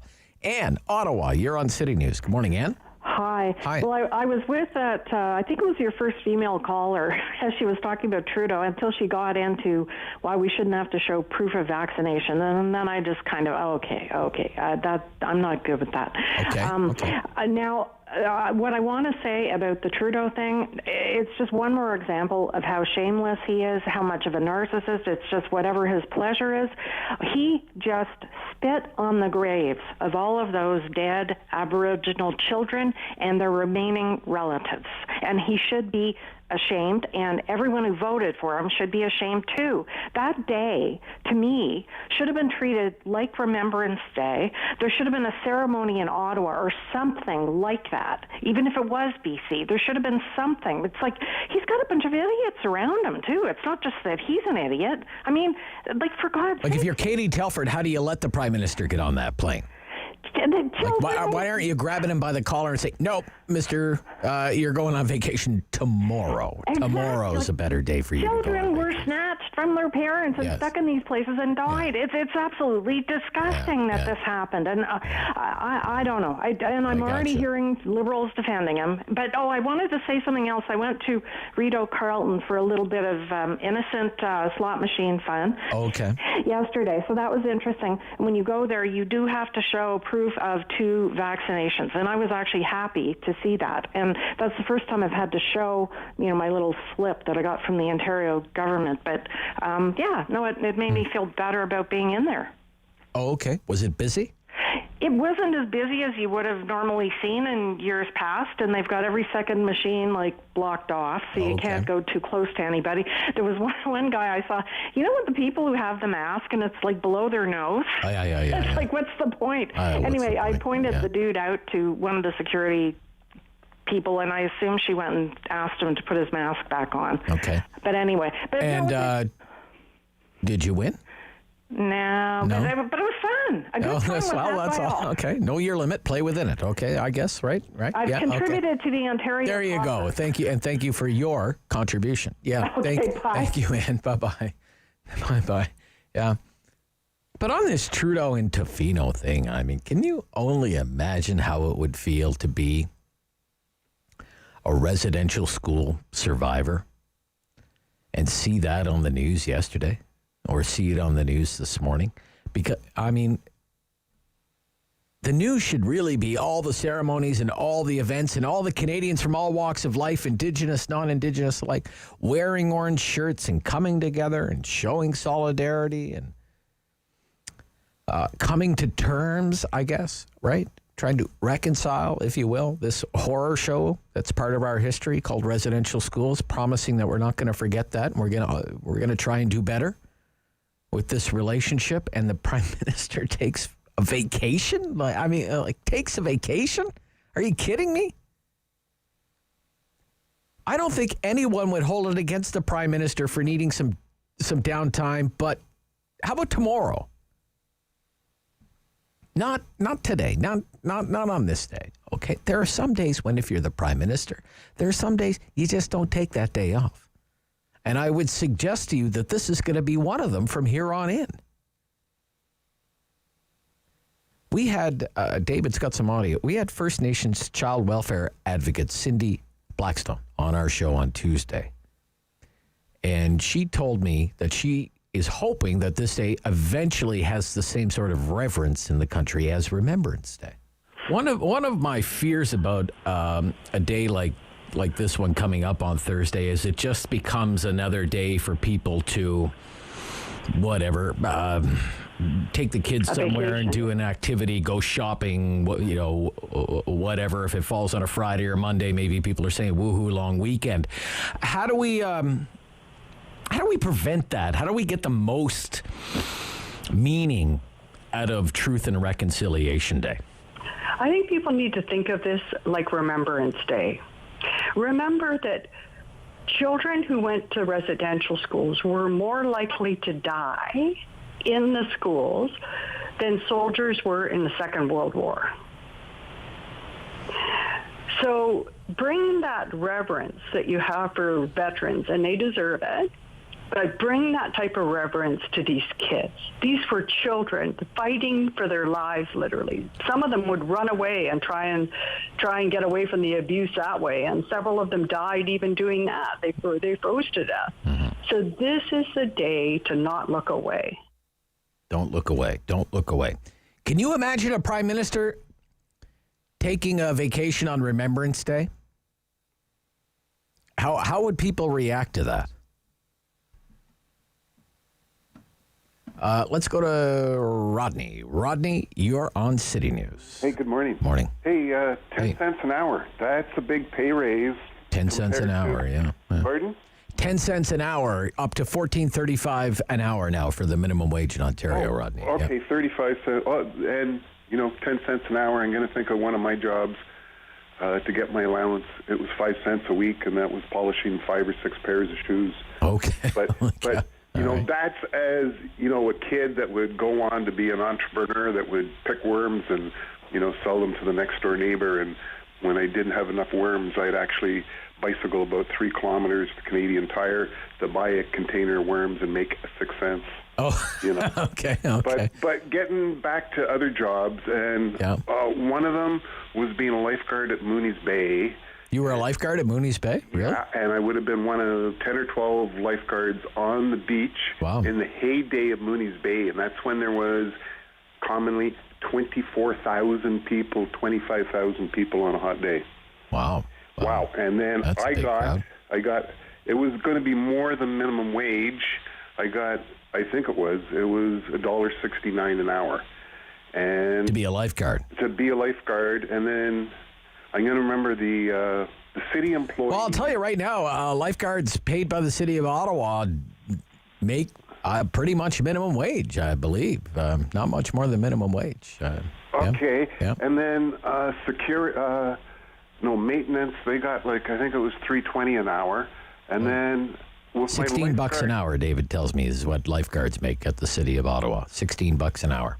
And then with my lifeguard job, at some point in time, I'll talk to you about getting thrown under the bus, but that'll be after the bus driver that got thrown under the bus after her saga is over, because I was one of 3 that got selected.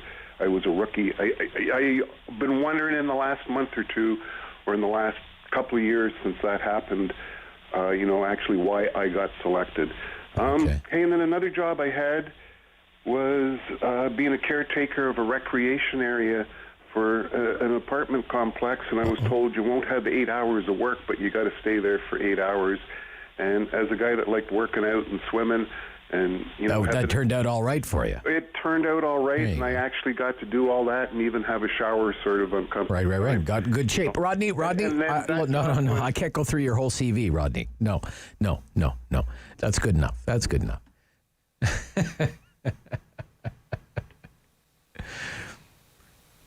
Oh, look who's called, David. It's all the way from Arnprior.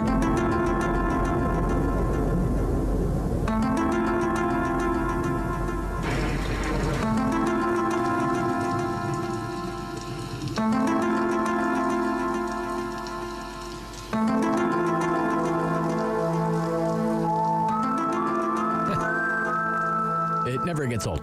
George. Yeah. What's up, man? Where you been? Busy. I've been busy. You've been busy? Busy doing what? I'm helping defend free speech. Helping defend free speech. How so, George? Putting up posters that say UFOs are real, quality printed posters on posts. Yes. And seeing plastic, take them down. Who's been taking them down? Anybody. Everybody, yeah. Because they're afraid of UFOs, eh? They're afraid. If I put a UFO post out in front of your house, you'll take it down real fast. I probably would take it down, yeah. People are afraid of them. Well, I just wouldn't want people to think I'm crazy. No. They've been proven to be real now because the United States says they're real, eh? Well, is that what that report said, George? Or no, they're real to the point they're identifying something. Eh? That's what I mean. I guess they don't know what it is, right? No, they don't know what those things are. They can identify it, right? Right. So it's real. Okay. But people are so scared of them, they see that, they tear them So down. what, have you been plastering Arnprior with pictures that say UFOs? No, it just says big little red signs, big signs are going to go up soon. Say UFOs are real. Still here long, get told for that. Okay. No, don't tear down the other. No, this is going to be the same town in Arnprior that gave you an award, a volunteering award. Now they're going to come after you for plastering UFO posters all over the place. That's free speech, isn't it? Sure, it's free speech. Yeah, I can say that. Yeah. I'm not attacking. I mean, you may be violating a local signage bylaw or something. No, I'm careful where I put them. Yeah. Don't put a lot out at once. All right. You see a long tape. I got one fit on this here big generator thing they have stuck on it. And they go, was that a UFO? Yeah. Okay. Now, George, let me ask you, George, did you get fully vaccinated? Yeah, it made me very sick. I'm still sick from it. Oh, you're still sick from it. I got all muscle pain, and anytime I lie down, I can't get to sleep. Oh, no, that's not It starts paining right there. I got to move over, so every now and then I got to rub myself down with ice. It's gradually going away, but that's I'm real good. sick from it. All right. Well, all the best, George. Yes, good to hear from you, buddy. Thank you. Yep, it's good to know you're still around and still listening. He's still listening to the Rob Snow Show. Steve in Ottawa. Steve, you're on City News. Steve. Hey, Rob. Happy Friday. Thank you, Steve. Yep. So my first job was washing dishes. I got $6.85 an hour. $6.85 an hour. I made $6.85 an hour because minimum wage was stuck there for like 5 years, I think. For a long time. About Trudeau, it's not going to stick. Nothing sticks to this guy. He could kill a baby on TV, and Liberal voters would say it was an ugly baby. Okay, all right. Oh my God. About the layoffs from the government there in Quebec, there's apparently 17,000 healthcare workers that are refusing the vaccine. 15,000, yeah. 15. Well, whatever it is. I mean, the whole point of this was to have capacity at the hospitals. Now they're going to have a policy that is going to decimate. And in fact, in the Montreal Gazette last week, 7,500, so half of that 15,000, 7,500 of them work directly with patients. Now, and we know what a horror show the Quebec healthcare system is as it is. I mean, it's as bad as any other province. In New York, in New York, they're coming to bring people in from other countries and all this. Sure. My question is, like, if they're, how do they? How does any provincial healthcare system even function if they're going to let go 7,500 frontline healthcare workers? That's my question. And it's like, we did all this lockdowns and everything to keep capacity up, but now they have a policy that's going to cut capacity. Yeah. It doesn't really make sense to me. But what do you do with would you want to go into the hospital? Well, like, what, you're in the hospital, Steve. You're you're in the hospital. You're in bed there. You're immunocompromised, and your nurse isn't vaccinated. Like, come on. My question is, why are these healthcare workers, like, it's not an education thing for them. It's not that they don't have access. So my question is, why are they so concerned? Well, that's a good question. I don't know the answer to that. All right, Steve. Thank you. Thank you. Bye bye. Boy, some of the examples that people are making up about Trudeau are kind of gruesome, though. Don't do that to me, okay? But come on. It's Friday morning. There might be children listening, okay? 10:46, Rob Snow Show, City News.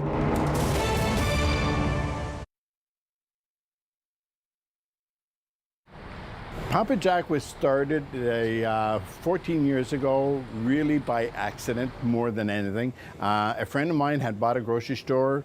A popcorn machine was in there. He didn't want it. I ended up by buying it. My family thought I was nuts. When I first said, come and pick up this popcorn machine, my son said, what the heck for? I won't use exact words. But anyway, we started, and it just kept on growing and growing. But at the time, I was the only one selling popcorn in Ottawa. But we persevered as a family, and here we are. So it's been very, very rewarding for my family and myself. And to see our brand name, Papa Jack, and Papa Jack came out of, I wanted something that was going to be very bilingual. So Papa, and then in Ontario, everybody called me Jack, even though my name is Jacques. In Quebec, it's fine, it's Jacques, but in Ontario, it was always Jack. So we married the two together, Papa, Jack. With the store that we have on Thurston Drive, it basically, the factory's in the back. If you come into the store, you can see how the popcorn is being made during the week. So it adds an extra layer of, you can see the sanitation, you can see how we do it. It's not like making popcorn. Most people thought when I started this, I was making popcorn in my garage or in my basement. No, never did. It was started in this building, in the back of the building, and then we kept growing and growing until what we have now. My daughter and my son came up with a brilliant idea to do a fundraiser online. So basically all people have to do is to register here, and we give them a special code number. And with that code number, they tell their friends or their neighbors, everybody, to buy online from us with that code number. And then at the end of each period, could be 2 weeks, could be a month, then we'll pay them a 20% of all the businesses that we got through that code number. One thing I'd like to say is thank you to all the Ottawa people who have supported us and support local businesses. Sometimes people, they talk about buying locally.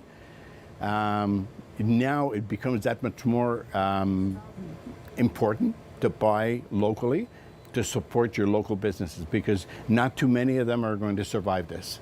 We're fortunate that we're so far so good.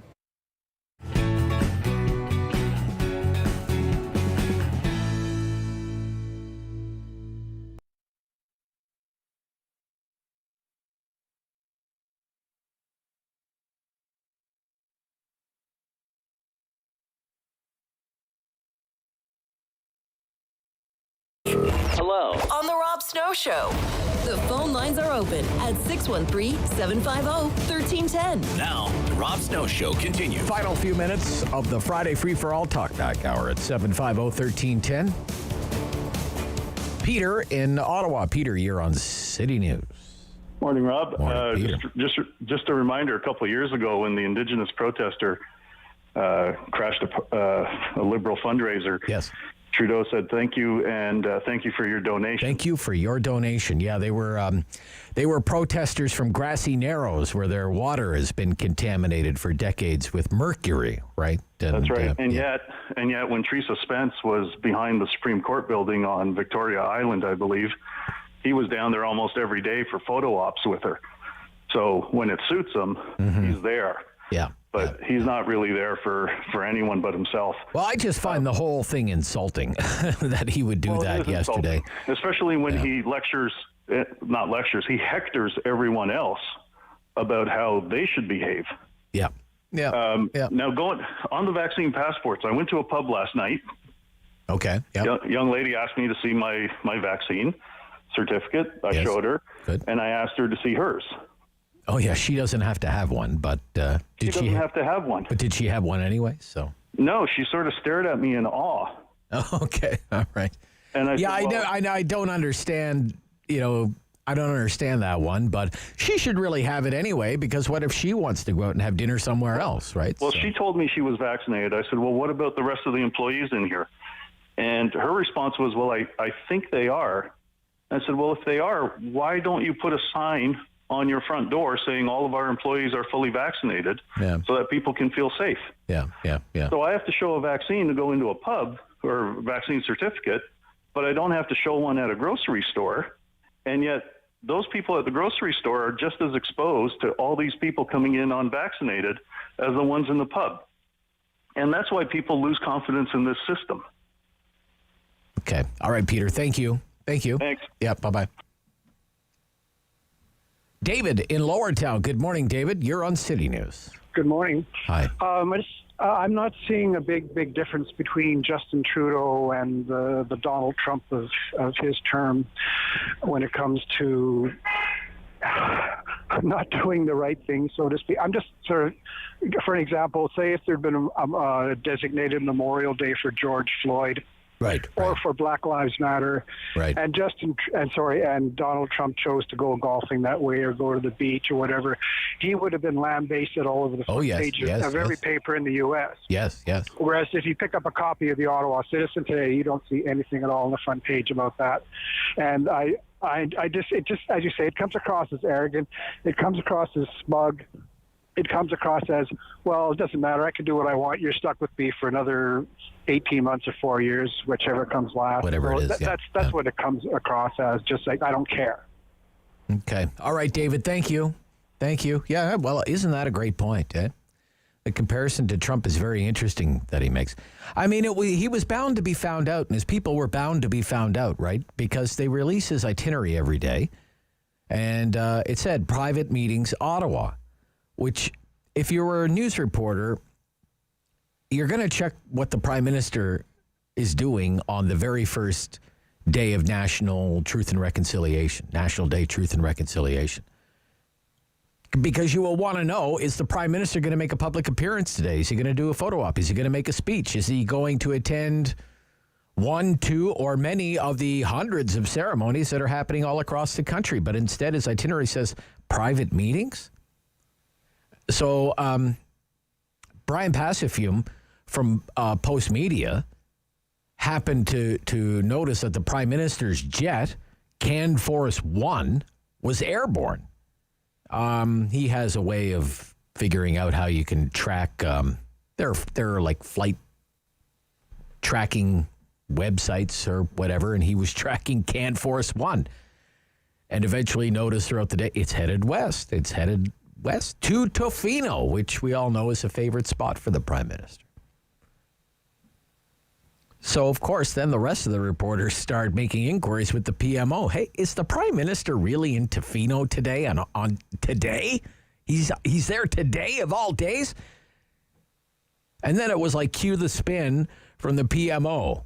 Well, he went to an event last night, and he's flying to Tofino to vacation with his family, and he'll be speaking to residential school survivors on the phone. On the phone? Oh, that's okay then.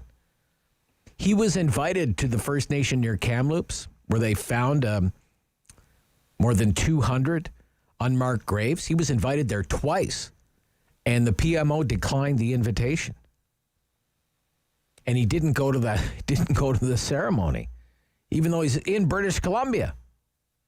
And to me, it's a damning video of him walking down the beach. It looks like, I call it the Trudeau perp walk. It's a perp walk is what it is. Doesn't look at the camera. He's got the ball cap on. Like he's just been busted. You know why? Because he was busted. Leo in Ottawa. Leo, you're on City News. Good morning, Leo. Hi, Rob. It's been a while. I haven't called you, but here I am. Good to hear from you. You got through. Thank you, Leo. What's on your mind, sir? To prompt the phone call. What's on my mind today is Trudeau again. I'm sure it's on a lot of people's mind after the day we went through yesterday and the things we heard about and all that. I know one thing's for sure. I know a man that would have never done anything like that because he's too patriotic to our country, and that was our former Prime Minister, Stephen Harper. He would have never done anything like that. And can you imagine the media reaction if he did, sir? Whew. You know? Oh, man, there'd be calls for his resignation. Exactly. Yeah. And the thing is, the reason why I called because of this is because I find that the country is so off track. Oh, okay. And then when there was rumors a few months ago and all that, you know, and then they said it was just rumors that he could come back and all that. But you know what? I really wish he did come back because you know what? He's an economist.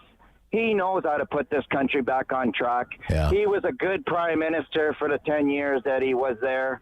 And I'm sure that if he had another mandate, and I'm sure he's going to think about his grandchildren and all that how much he loves this country and all that. I'm sure he'd want a beautiful future for them. Well, So I think he's Leo, I hate to break it to you. He's making so much money right now, sir, he ain't coming back. Oh, let's take one more, and that's all we can fit in. Laurie, you're on City News. Laurie? Hi, Rob. Hi, my Laurie. first job, I was 15 years old in 1985. I worked at McDonald's on Robertson Road, and I made $3.15 an hour. $3.15 an hour. $3.15 an hour. I was babysitting at the time, too, and that was $2 an hour.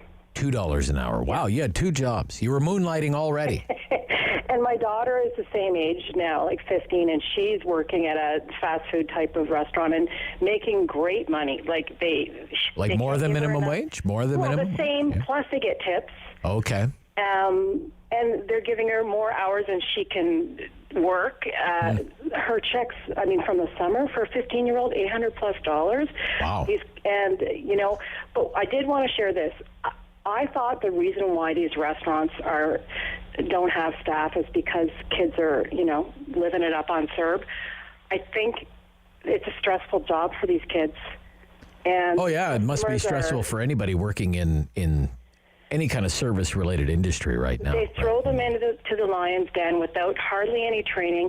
The customers are completely entitled, rude. It's awful. I feel bad for these kids. Even though they're making great money, I think they should be working, and maybe their first job should be something a little less demanding. All right, Laurie. Thank you for your call. Thank you for all your calls all week, and we do the Talkback Hour every morning during the Rob Snow Show between 10 and 11, and we'll do it again on Monday. City Councillor Carol Ann Meehan will join me right after the news here on City News.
is City News.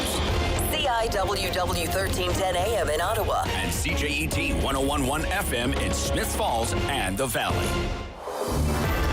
Number 1 for local news in Ottawa and the Valley. This is City News, now on 1011 FM and 1310 AM. It's Friday, October 1st. Good morning, I'm Alex Gouge. Right now in Ottawa, it's 10 and mainly sunny, and in Smiths Falls, it's 11. Here's what's making news in Ottawa and the Valley. The Supreme Court of Canada has sided with Ontario Premier Doug Ford in his court battle against the City of Toronto.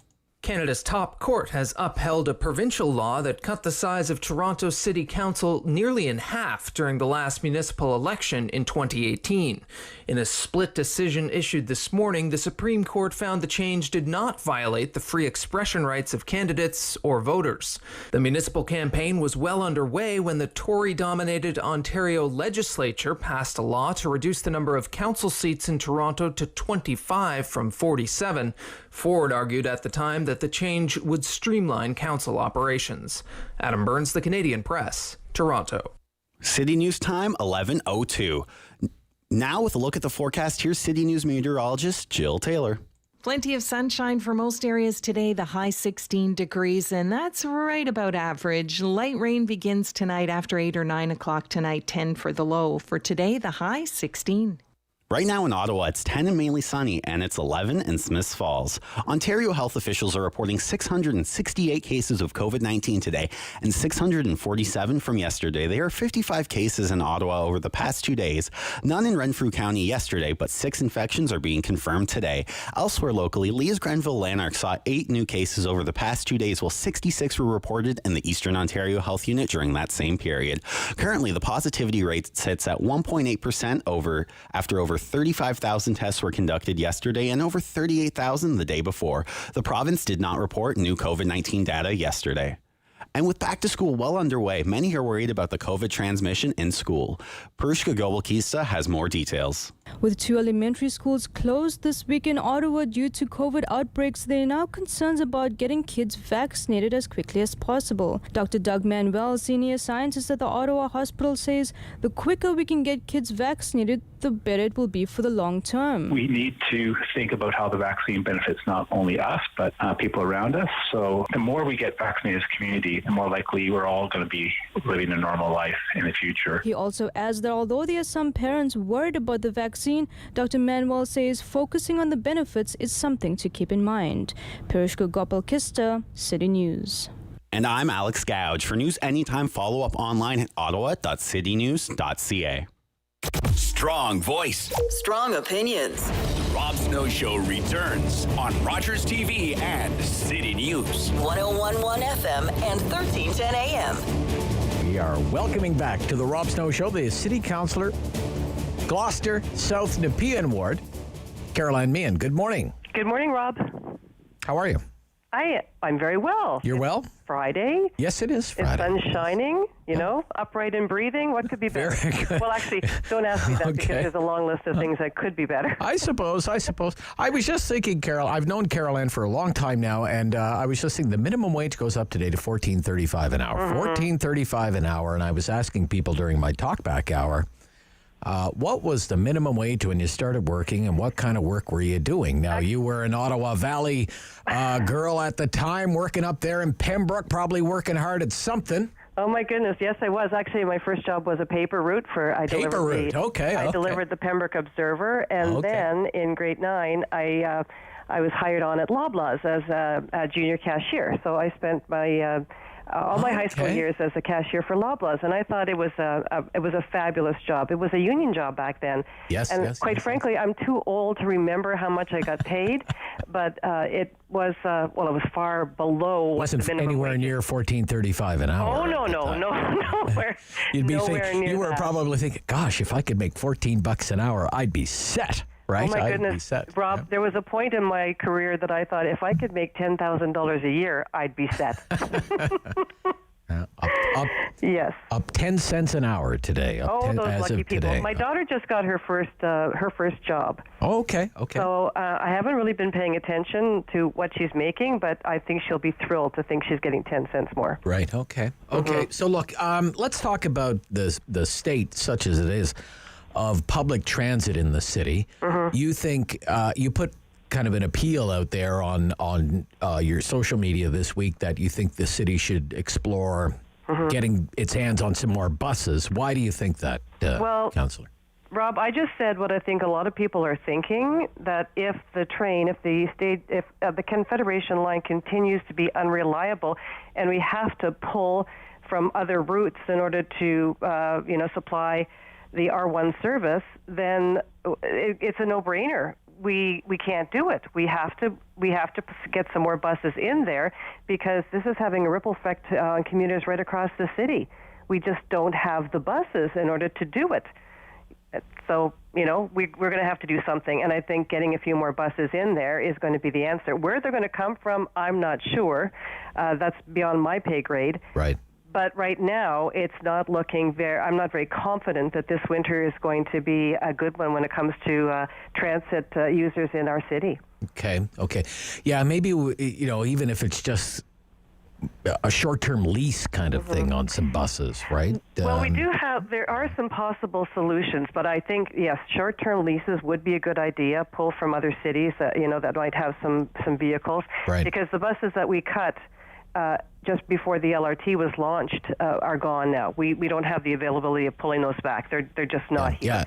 Yeah. And a lot of the fleet, a lot of those buses, they were simply retired. They were due to be decommissioned, I guess, anyway, right? So, but I see an opportunity here too. If we could lease some buses from other cities, I think that would help us in the short term. But in the long term, what we're seeing right now, especially in the suburbs, we are seeing more riders in the suburbs get on the buses now. They were basically rattling around the suburbs empty over the course of the summer, which was because of the pandemic. But we're seeing a few more riders. But some of those buses, they're too big to be just handling a handful of passengers. Maybe they could be pulled off and put downtown. And we could get some smaller buses in our outlying communities to handle the volume that we've got now. So maybe two possibilities: get a few more buses on lease for downtown, and get smaller buses that can, to service the areas out here. Get those bigger buses down where there's going to be more riders. Yeah, it really has a cascading effect, doesn't it? The failure, when light rail goes down, it's not just a light rail thing. It affects the whole public transit system. It's a ripple effect, and nobody wanted to think that this was going to happen. $2.1 billion rail service that isn't reliable. It's had nothing but issues. It's really a nightmare come true. I was not around when the first stage was approved, but I remember hearing the calls. Not around as a councillor, you mean, right? No, yeah. As a councillor, I was around, but I remember, along with everybody else, the calls that the hub and spoke system is going to be a mistake, because why would you take full buses from the suburbs and other areas and dump them onto a train, and not increase capacity? Just let those buses go where they're supposed to go. And, riding the buses out here with folks prior to when we launched the LRT, people were concerned. Why do I have to transfer? This bus gets me to where I want to go now. In hindsight, we should have kept the bus system as it was and launched the LRT and let the LRT fill up, for people who are going to be able to use it, and we wouldn't be in this position. But hindsight is 20/20. We don't seem to know. We put the decisions into the hands of our bureaucrats and our city planners and hope for the best. And right now, what can I say? It's about the loss of trust or faith, the erosion of trust and faith in the reliability of the entire system. And that's going to have long-term impact. Long-term impact. It's going to. They're not going to get back onto the buses. Yeah. When the buses and the trains are running at high efficiency in the city, and I am confident that is going to happen at some point, but it's going to take a lot to convince people in this city to park their cars and get back on the buses. But what we're doing right now is we're changing travel patterns. A lot of people who would never have considered having a car just have been so inconvenienced and have been late for work or school too many times, or are just exhausted by waiting for buses because the routes are being cut, people are having to wait longer. They're just so exhausted that they're going to cars. Yep. And this is exactly the opposite to why we invested heavily in light rail. Getting them back is going to be a tough, it's going to be tough. Yeah. And we're going to have to do more than offer them a month of free transit, in December. Okay. Yeah, and it was going to be not impossible, but tough sell anyway, just post-COVID. I mean, who wants to, share a public transit space with a complete stranger? I mean, we're doing it. Ridership is still only 35% of what it was. No, but the buses are full, and you just have to talk to people who are crowded into these buses to know that they are worried. They've got to use it. They have no choice for many people, so they've got to ride it. Though most of them are trying to wear their masks, but they're crowded in, and this is totally unacceptable, especially at this juncture in our history. When you've got COVID, you're not sure if the person next to you is vaccinated or not. Maybe they're not wearing a mask, and this is what we're requiring of them to get around our city. I'm really worried for the winter. Let's put it this way. We have school buses that don't have drivers right now. So OC Transport is being pressed into school zones to get kids around. And that's happening in my ward, in Finley Creek and Riverside South, and right across the city. So those buses are being used to get kids. So we don't have the buses downtown are full. If the trains aren't working, what are we going to do? This city is going to be grinding to a halt in the winter if we don't solve this mess right now. That's not good for anybody, especially our economy. And I am hopeful. I pray every night that there's going to be a solution come along, but I'm doubtful.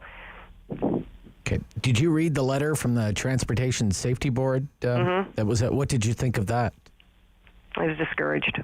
Yeah. I'm discouraged. And what I'm also is I'm worried about the quality of the line that we're building out here, the Trillium line. If the quality of the steel and the quality of the workmanship on the main line is so poor, what are we getting out in stage 2? I am thinking seriously about making a motion to have rail expertise come out here and examine the quality of all the product that we are installing right now. I do not want to see a repeat of what's happening with stage 1, the Confed line, going out to Riverside South, or for that matter, out to the east end or the west end of the city. We've got to find the deficiencies right now, if there are, and fix them. Whatever the cost, we cannot afford to put inferior quality steel in the lines or the tracks that are going down. We have to have the right heaters, and those heaters were built here in Ottawa. The gas-fired heaters were built here in Ottawa. We didn't use them. We put electric in. That was a real smart move, right? Yep. So I remember that. We've got to make sure now that the tracks are quality steel, the beds that they're putting on are built properly, and we've got to send those trains back to the manufacturer and have them fixed. We can't put them on our lines the way they are right now. Nobody has any confidence that they're getting onto a safe train.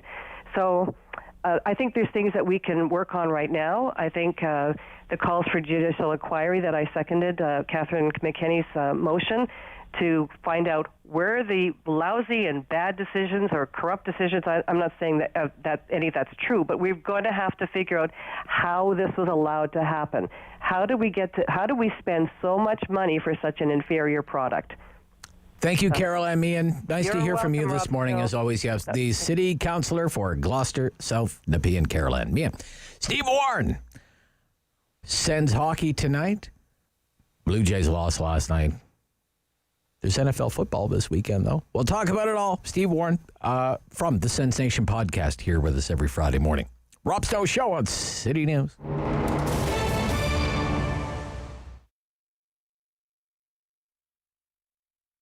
Part of the reason I got back into this is because I am creative, and I also wanted to kind of have a fun flair, 50s vibe. All of the boxes are kind of fun names, the colors are fun, the logo is fun, and it's not just the package that I want to bring joy to people's lives, it's also the feeling that they get when they receive it, to know that there's someone that thinks of them and they're missing them, and showing that they care when they can't be there. The smallest of the subscription boxes is the red box, the classical box. So you would get 5 to 7 items from the variety of categories. Those do change quarterly. However, with items that are more popular, we'll bring them back as people ask for them, or you could get them as an add-on option. And then those items will be included in the Jazzy box, the same items from the first, although they'll be in a larger size, more quantity, as well as a couple extra items. And then in the largest box, the Doo-Wop Deluxe, which is our most popular, that is a comprehensive offering of all of the other 2 boxes, plus additional.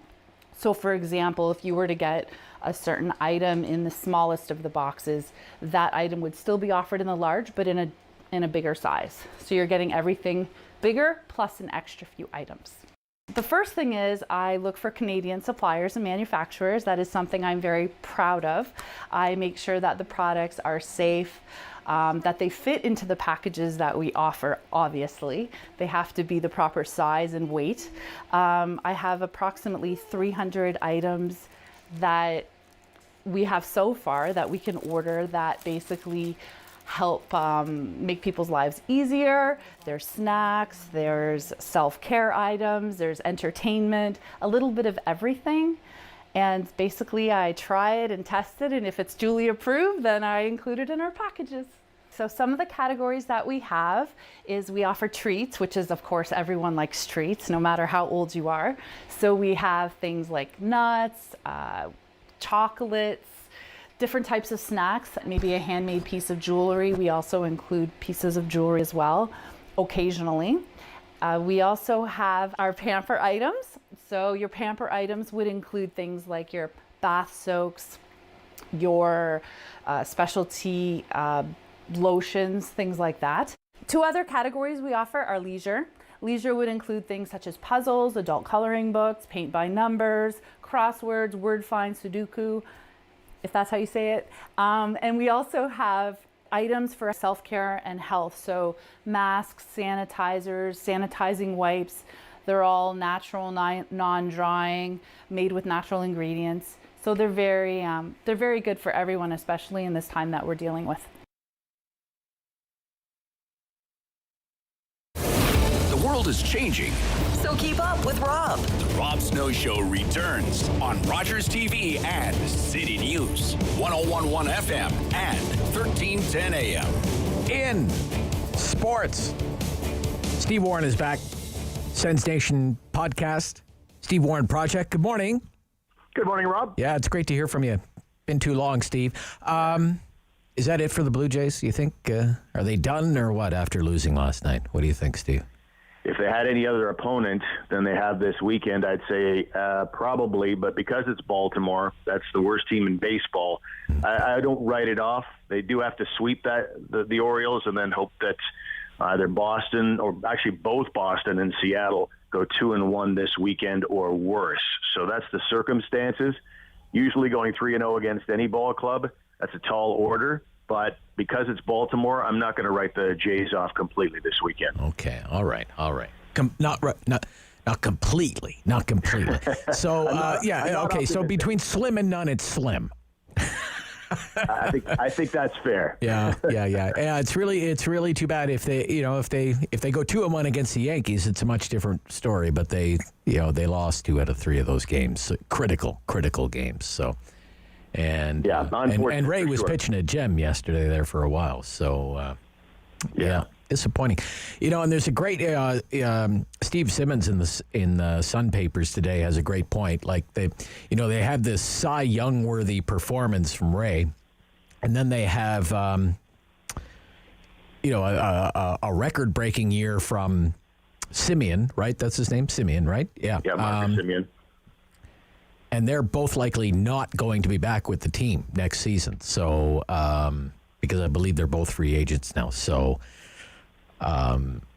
you have to think, gosh, how do you replace 2 players like that and have a repeat performance next season? Like, this may have been, given the performance of those 2 players, and you still fail to make even a wild card spot. That's a tough pill to swallow for a lot of Jays fans, I think. So yeah. They're not out of the mix yet. I mean, it's possible that the Jays, they maybe fell in love with that team, because is there a more fun-loving team in baseball than the Toronto Blue Jays? So I think the Jays would be in there making their pitch to both players, but it's always tough when players head out to the open auction, and they think about, maybe I want to go back to the United States, whatever it is. Yeah. So those two players will absolutely leave a big hole, but they've got an emerging farm team. Holes are always filled to some degree, but yeah, there'll definitely be big misses, but you shouldn't lose sight of the fact that, it's a team that beyond Simeon, as far as batters go, like they had 4 guys, including Simeon, who were over 100 in RBI, a couple more with 80. So they've got no shortage of offense. And, so it will leave a big hole, and it would be disappointing to lose both guys. But I think the Jays, I wouldn't say their window of opportunity is closing. I think they still have a very bright future here in these next 4 or 5 years. Okay. So, Sens and Habs tonight, 7 o'clock. The game is on TSN for people who are wondering where it's at. What do you be watching for? Because you'll have a podcast to put together, of course, shortly thereafter. What will you be looking for tonight from our Ottawa Senators, Steve? Well, certainly it's the ongoing discussion about what they're going to do at second-line center. Seeing what Shane Pinto did in that Winnipeg game, he looked so comfortable out there. He looked like a guy that could take that role on. If I had to pick right now, he would be that guy.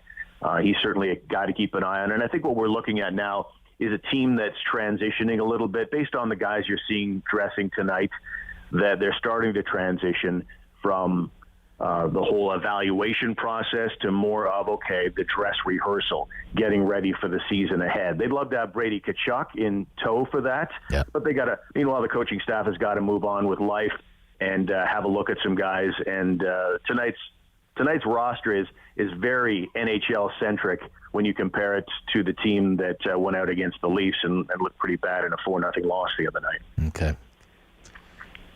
You hear anything about the Tkachuk thing? What's the rumors? What's the buzz, Steve? What's going on with Tkachuk? Anything? Nothing? Certainly the buzz is that he wants some kind of a signing bonus. Okay. And that seems to be the sticking point as much as anything else. Term and money. I don't know that that's fully been resolved, but that's what I keep hearing over and over again, that the Tkachuk camp wants a signing bonus, kind of that upfront money. And as we all know with Eugene Melnyk, who is a frugal owner, I think he's probably bigger on the whole installment plan rather than these dump trucks filled with cash backed up into Brady Tkachuk's driveway. So I think that's the biggest sticking point right now, and that the Tkachuk camp wants some kind of signing bonus guaranteed deal right up front. Like if it's $64 million, I want so much of it up front, in other words, right? Yeah, okay. Yeah. Exactly. Okay, all right. Okay. Well, there are lots of interesting storylines and subplots as we look ahead to what is, I believe, week 4 for the National Football League. I think the biggest one is the Buccaneers versus the Patriots and Brady's return to New England. And I think the Buccaneers are going to smoke the Patriots. I don't think there's much doubt about that.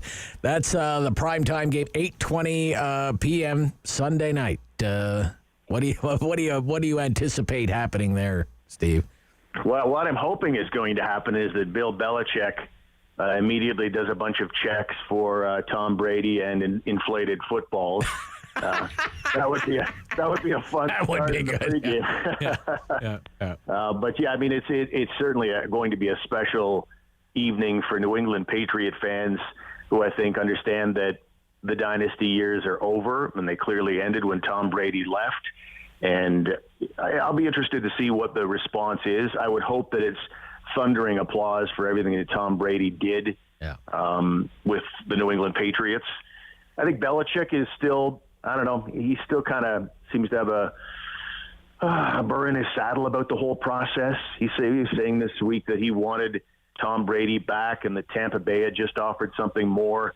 And the other thing I'm hearing is that one of the problems with Belichick and Tom Brady in the latter years was that Belichick was still treating Tom Brady like any other player, almost like the kid coming off the bench taking over for Drew Bledsoe. 20 years ago. And I think we all can understand that Tom Brady, particularly at the age of 44, should be afforded a little more respect than that. So that may have been partially the reason for the split, but certainly there's going to be a lot of emotions in the New England stands, certainly from Tom Brady. He'll have lots of emotions too. I don't know he'll get much in the way of emotion out of Bill Belichick. He'll be like, just another guy. Wearing the hoodie. Yeah, there we go. Yeah. Well, your team looks much improved since its week one disaster. It's playing the Steelers, Packers and Steelers. They shouldn't have any problem with the Steelers, I don't think, the Green Bay Packers. But more importantly, Steve, as a lifelong Denver Broncos fan, I'm finally happy with the start of the season. It's been pretty barren territory in Broncos land since the retirement of Peyton Manning. And that's going to be a good one this weekend as well. Broncos and Ravens should be a pretty good matchup. Broncos 3-0, Steve. 3-0 to start the season. Unbelievable.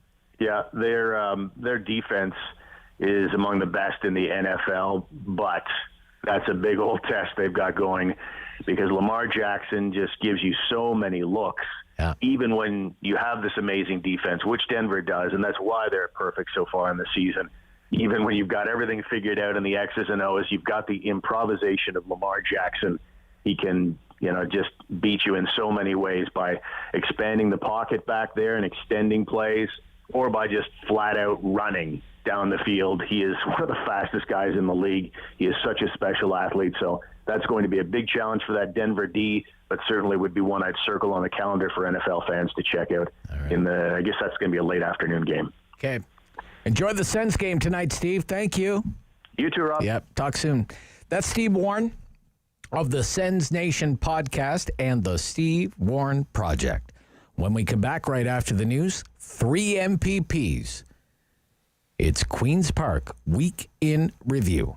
This is the Rob Snow Show on City News.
One for local news in Ottawa and the Valley.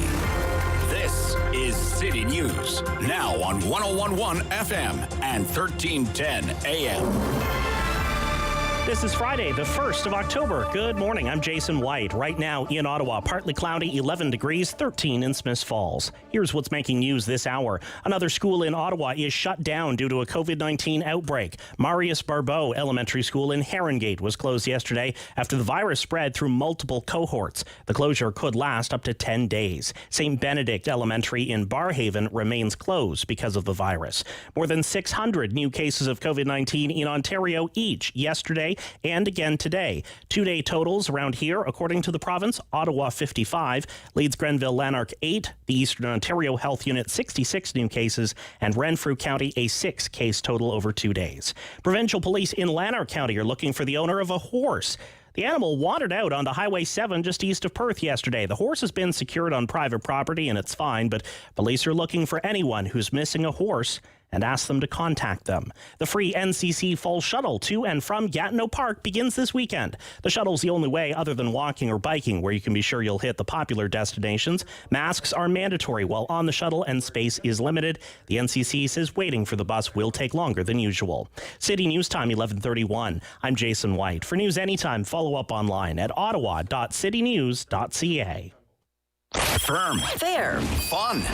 The Rob Snow Show returns on Rogers TV and City News 101.1 FM and 1310 AM. All right, the gang's all here. It's time for Queen's Park Week in Review. There is much to discuss with our MPPs, and let me introduce everyone. First of all, we have from the New Democrats today, MPP John Vanthof. John, good morning. Hope all is well. John is the MPP for Timiskaming-Cochrane and joins us today from where? Cobalt. Cobalt, beautiful Cobalt, city of the future. Cobalt. Cobalt is going to power the clean economy. Not quite a city yet, but we're looking forward in Ontario. Cobalt. You know what? There's lots of cobalt in Cobalt. Cobalt is very important for the new economy, for electric cars and solar power, wind farms, but we don't want to talk about that too much. John Fraser, so we have two Johns today. John Fraser is the Liberal MPP for Ottawa South, and John is calling from? Ottawa South. Ottawa South. Go figure. Go figure. John, you're well these days. I hope everything's okay. I am very well, yeah. Yeah, good. And Andrea Khanjin, am I saying that right?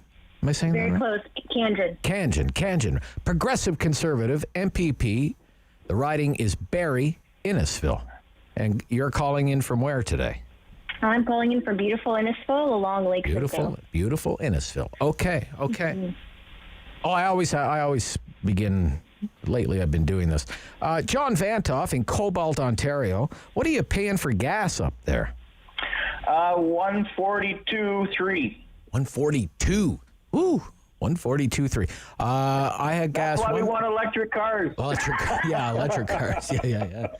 I don't know. Your buddy Gilles Bissau wants to just regulate the price of gas. I don't know. You probably favor that too, regulate the price of gas. Yeah, but we would. 135.9 for me this morning.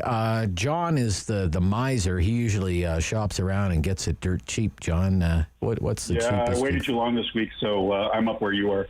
135.9. Okay. Yeah. Andrea, you know the price of gas around there? Yeah, we're also hovering, depending where you go, 134 to 135. 135. Okay. All right. Okay. Look, the big breaking news this morning is from the Supreme Court of Canada, which has upheld an Ontario law. I remember the morning this came out thinking, oh my goodness, what is this? It cut the size of the Toronto City Council nearly in half. It happened during the municipal election campaign. Split decision. 5-4 from the highest court in the country. And it found that the change that was imposed by Premier Ford did not violate the free expression rights of candidates or voters, and that everyone involved in the campaign, whether you're a candidate or a voter, you had several months to adjust to the new system before the vote that year in 2018. The dissenting judges found the timing of the legislation did amount to an infringement of freedom of expression, but it, in the end, did not carry the day.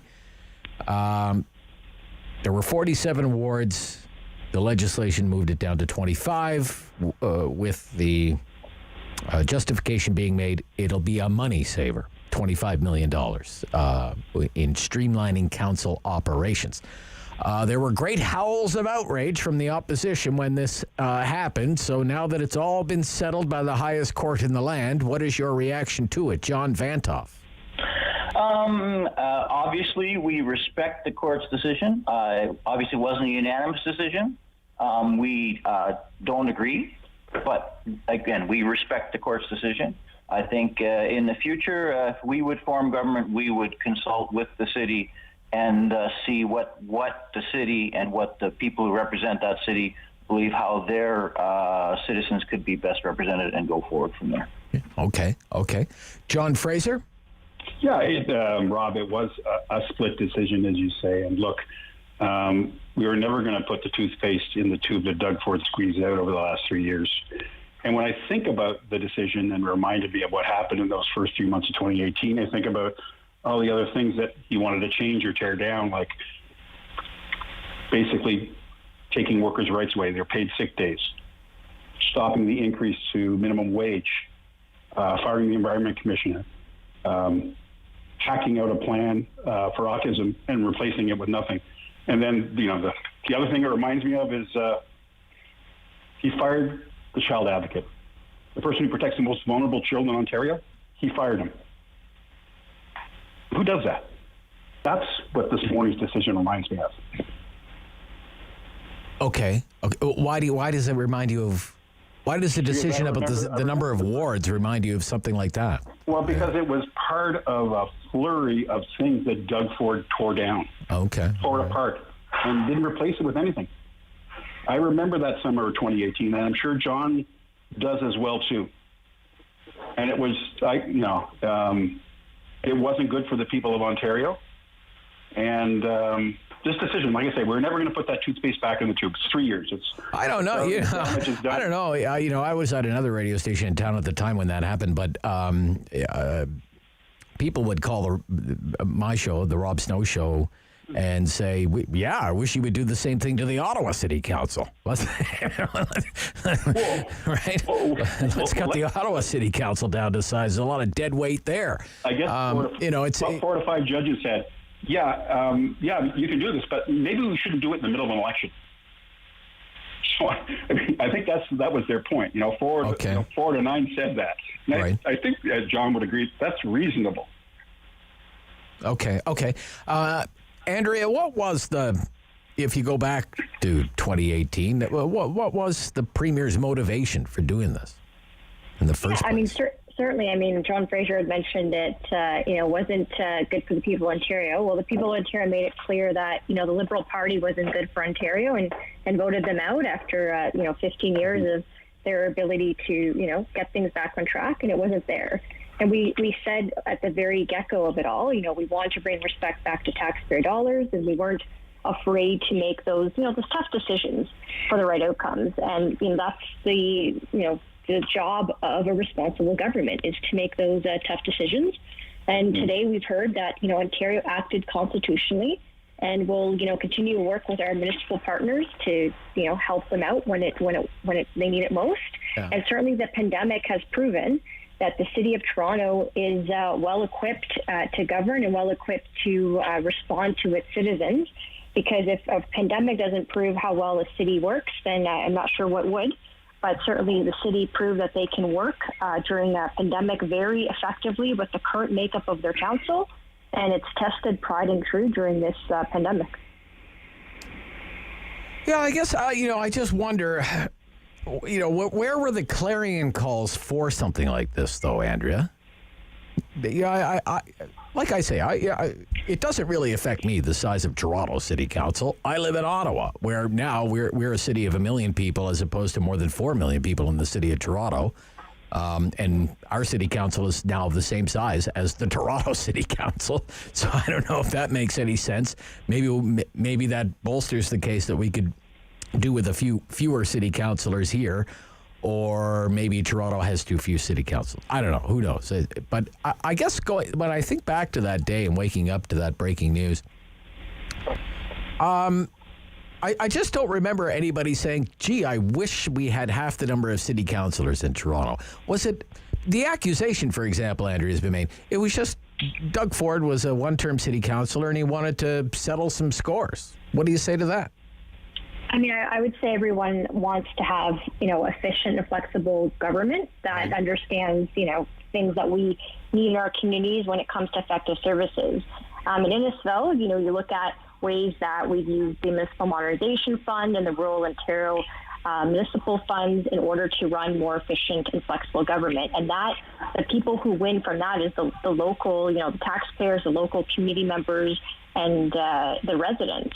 When you don't have that, you have a lot of frustration from residents. They elect their municipal councillors. The expectation is high. They were expected to deliver results, and sometimes that wasn't happening. And so there was great frustrations when it came to any level of government, when it comes to that flexibility and accountability and ability to finally deliver for the person, for the community. And you've seen from day one of this government being elected, we've worked with municipalities to help them run local governments better at their request. Things like, the Audit and Accountability Fund. When was the last time a provincial government gave the municipal level of government funding to modernize and adapt to the current changes? Okay. Does anybody want in here? Three different times. Anybody want in here? Does anybody want to? So if I could, John Vanthof, yes. Yeah, that fund to basically look at how whenever we here in rural Ontario modernize and make more efficient. That's two big words for cut. And municipalities are struggling, even those who have very small councils and are struggling. And I can't say that they're feeling a lot of comfort that the first thing the Ford government did was decide to play a little vendetta against the city of Toronto instead of really looking at the issues that are people in Ontario. Efficiency and flexibility. Yeah. It's about efficiency and flexibility in municipal government. John Fraser. Fraser? Look, John Fraser. You know what? It's all about priorities.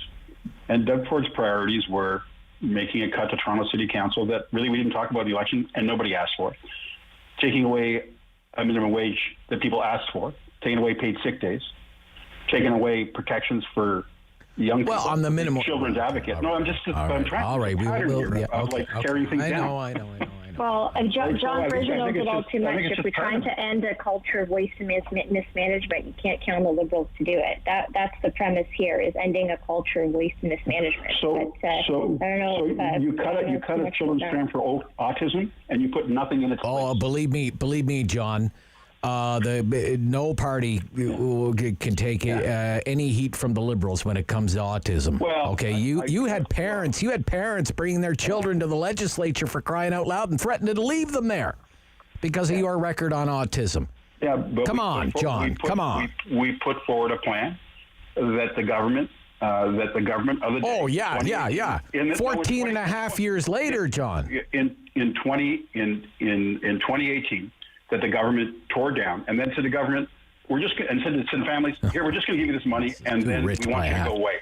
That's rich by half. I was there, John. I was covering it all. I remember. All right, look, let's get on to other things. The premier was accused this week of being a penny pincher. He's a penny pincher. Biggest spending premier in the history of Ontario. He's a penny pincher, though, according to the opposition. And the FAO said in the first quarter of the current fiscal year, the provincial government had not disbursed any money from a $2.7 billion fund earmarked to fight COVID-19. Is that true, Andrea Khanjin? Is that true?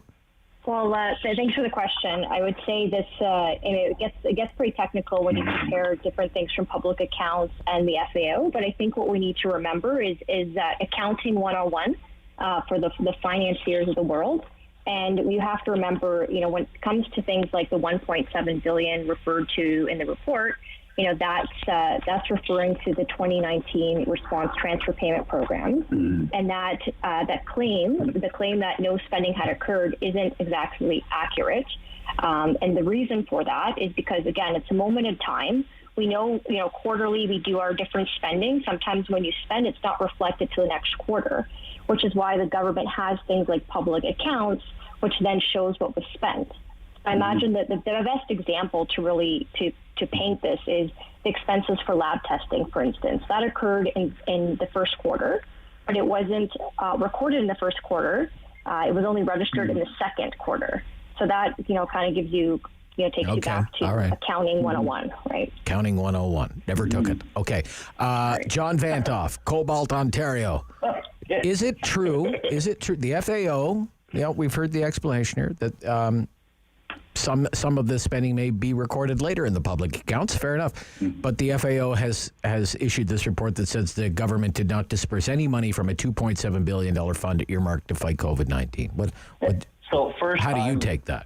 I have faith that the FAO, the Financial Accountability Officer of the province, has taken Accounting 101, and that office is totally nonpartisan, so they're not picking sides. So I would trust the numbers from the Financial Accountability Officer, and there is all kinds of examples of where the government could have invested right now. So I distinctly remember the day that Premier Ford said, rapid tests were going to be a game changer. They were going to help us get over the hump of COVID. So you know what? Maybe we could have rapid tests in schools instead of having them close again. Small business, hammered. The government came out with a program, but I am still dealing with businesses who could have never accessed that program. And this is the first program. I've had this job for 10 years. This is the first program I've ever dealt with. There isn't actually an appeal process. There isn't a legitimate appeal process. So perhaps they could have spent a few bucks to make sure that the businesses who should qualify for this actually can. Another one, tourism sector, been hammered and been waiting, and everyone knew they were being hammered because the government held hearings last summer. The summer before last and they were screaming, and rightfully so. We've lost a lot of people in the tourism sector. They're still waiting. Holy cow. They've brought their list of gripes with them today, Andrea. My goodness. John. Don't let mask get in the way. Yeah. I can tell the legislature is going to be back. Everybody's warming up for the big show. I'm usually pretty calm. Which is next week. Yeah, Usually, John, you're very animated today. Okay, John Fraser, I need in 30 seconds or less here, John Fraser. Oh my gosh, 30 seconds or less. Okay, maybe a minute. There's a pathology. There's a pathology in this government of overstating the deficits, and then miraculously they're half of what they were, and so it's done for a variety of reasons. But when I look, and I agree with John, the FAO is independent, and when he says they spent way less in healthcare than they should have, and then they said they would, I think of people who are waiting for surgeries that got canceled during the pandemic. I'm thinking about the tests that the government refuses to give to parents who are anxious and concerned about COVID-19 in schools. Don't forget. All right, we're going to. All right. Everybody stop. We'll be right back with part 2 after this, because I do want to talk about COVID-19 testing, and I want to talk about the minimum wage. We'll see how much time we have when we come back on City News.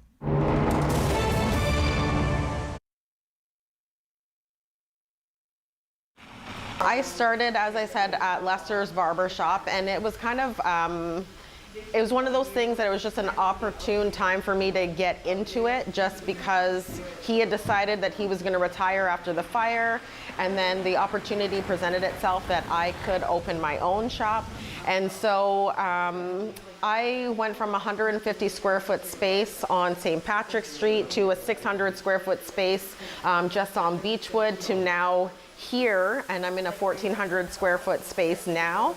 And I don't know, it's been an interesting journey, because you think that you're just going to be just you or a really small space, and then all of a sudden you've got 10 other people working for you. You're in a much bigger space, and even incorporating the boutique. Last March, when all of this started, we closed down a little bit earlier than everybody else, and I'm going to say, being honest, part of it was social pressure. We shut down before everybody else did, and I'm watching all these other salons, just be really responsible and saying we don't want to be a part of the process. So we got ahead of it and closed, and then the week later, the government's like, everybody's shutting down. And so it was a little nerve-wracking. I guess the first step of us, trying to innovate and just keep moving forward was when the salon is closed, right? It's like, what do you do? Our whole industry is based on being with people, cutting their hair, providing a service. You have to be people together to do that. You can't do that remotely at all. So one of the first things that I saw in our industry, what people were trying to do is they were selling their hair products that they had. And luckily, I've had a website that always had a web store in the back. I just never used it. So as soon as I saw that people were doing that, I was like, okay, if this is what we're going to do, I'm going to load up all my stuff. And so that worked out really, really well. And then from there, I managed to find a place that was like a wholesale website that allowed you to have net 60 days. So you don't have to, you can order all the stuff. You don't have to prepay any of it. There's free returns, all that. So that made it really easy for me to bring in other products and start trying to sell it. And so I went from selling hair products to shave products to bath and body products to a little bit of clothing and jewelry, and now it's just morphed into this whole, like, I want to make it a whole legit boutique. And by December of last year, I decided that this is a full-fledged thing and we're going to separate it. It's its own company. So it's really finding an opportunity that's there and running with it. So it's been really fun. Our clients are loving it. Our clients that have been here for a long time, they love it.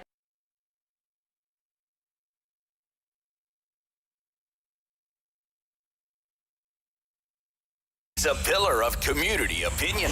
The Rob Snow Show returns on Rogers TV and City News. 101.1 FM and 1310 AM. Okay, we're back to Part 2, Queen's Park Weekend Review, with New Democrat John Vanthof, Liberal John Fraser, and Andrea Khanjin, Progressive Conservative, all MPPs. And the Ontario government says a program offering free rapid COVID-19 tests is for businesses only, but some group of parents have been using them to organize testing for students. Christine Elliott, the health minister, said it was designed to protect workers and allow businesses to safely reopen. They're not for students. Reaction, John Vanthof, reaction to that, please. I think I commend the parents who took the initiative to do something that the province should have been doing.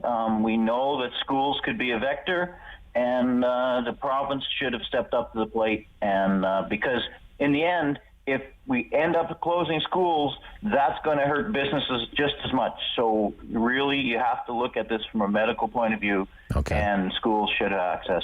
John Fraser. Well, yeah, John's right. Millions of these things have been sitting in boxes, and our economy is not going to work very well, and workers aren't going to be able to go to work if schools close.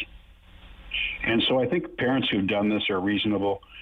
I think they're anxious. I think they're frustrated. I think there's some value in trying to help parents with that anxiety and frustration.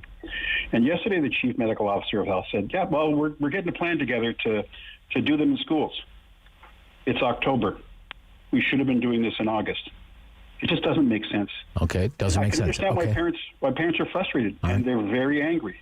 All right, Andrea, how does the government defend this here?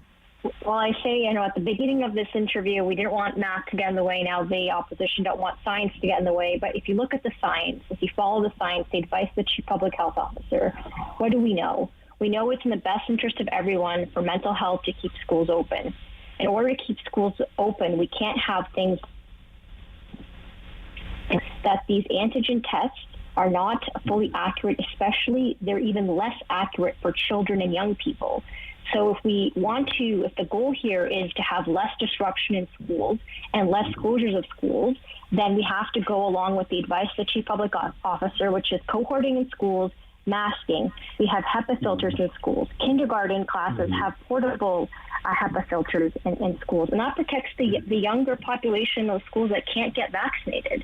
And we heard the chief medical officer, this week said that it would make sense to have targeted approaches. But if we were to test every single school every single day, we're not going to get the outcomes that we want and what parents want, which is safer schools, less shutdowns, and a disrupted school year. All right, I want to move along because we only have 2 minutes and I want to get everybody's answer. Minimum wage goes up today. People making the minimum wage in Ontario, you got to raise 10 cents an hour. 10 cents an hour. Don't spend it all in one place.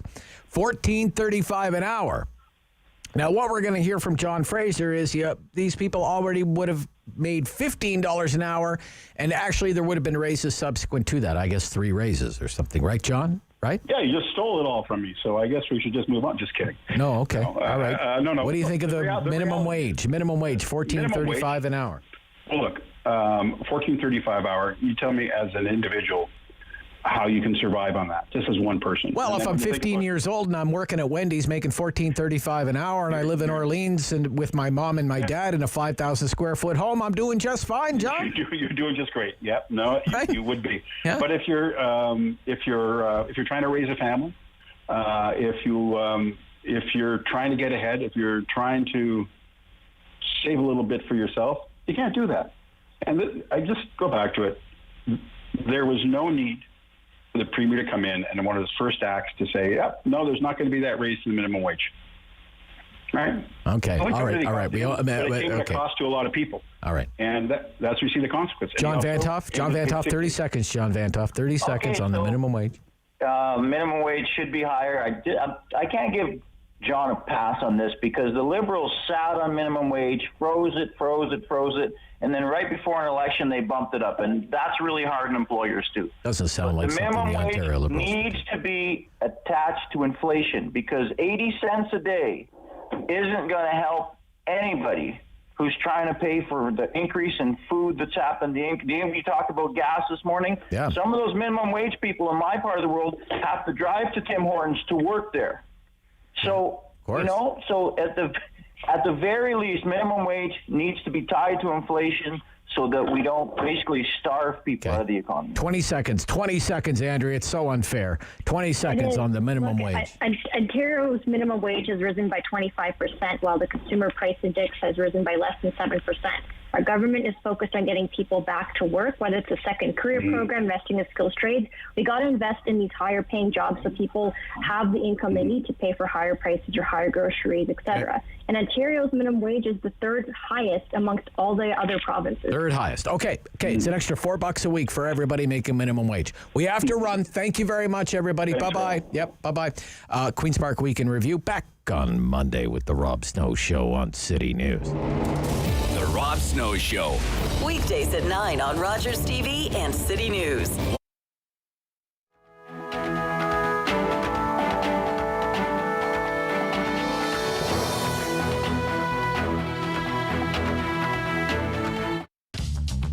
This program is brought to you by Ignite TV. Now you're in command. Visit Rogers.com for more details.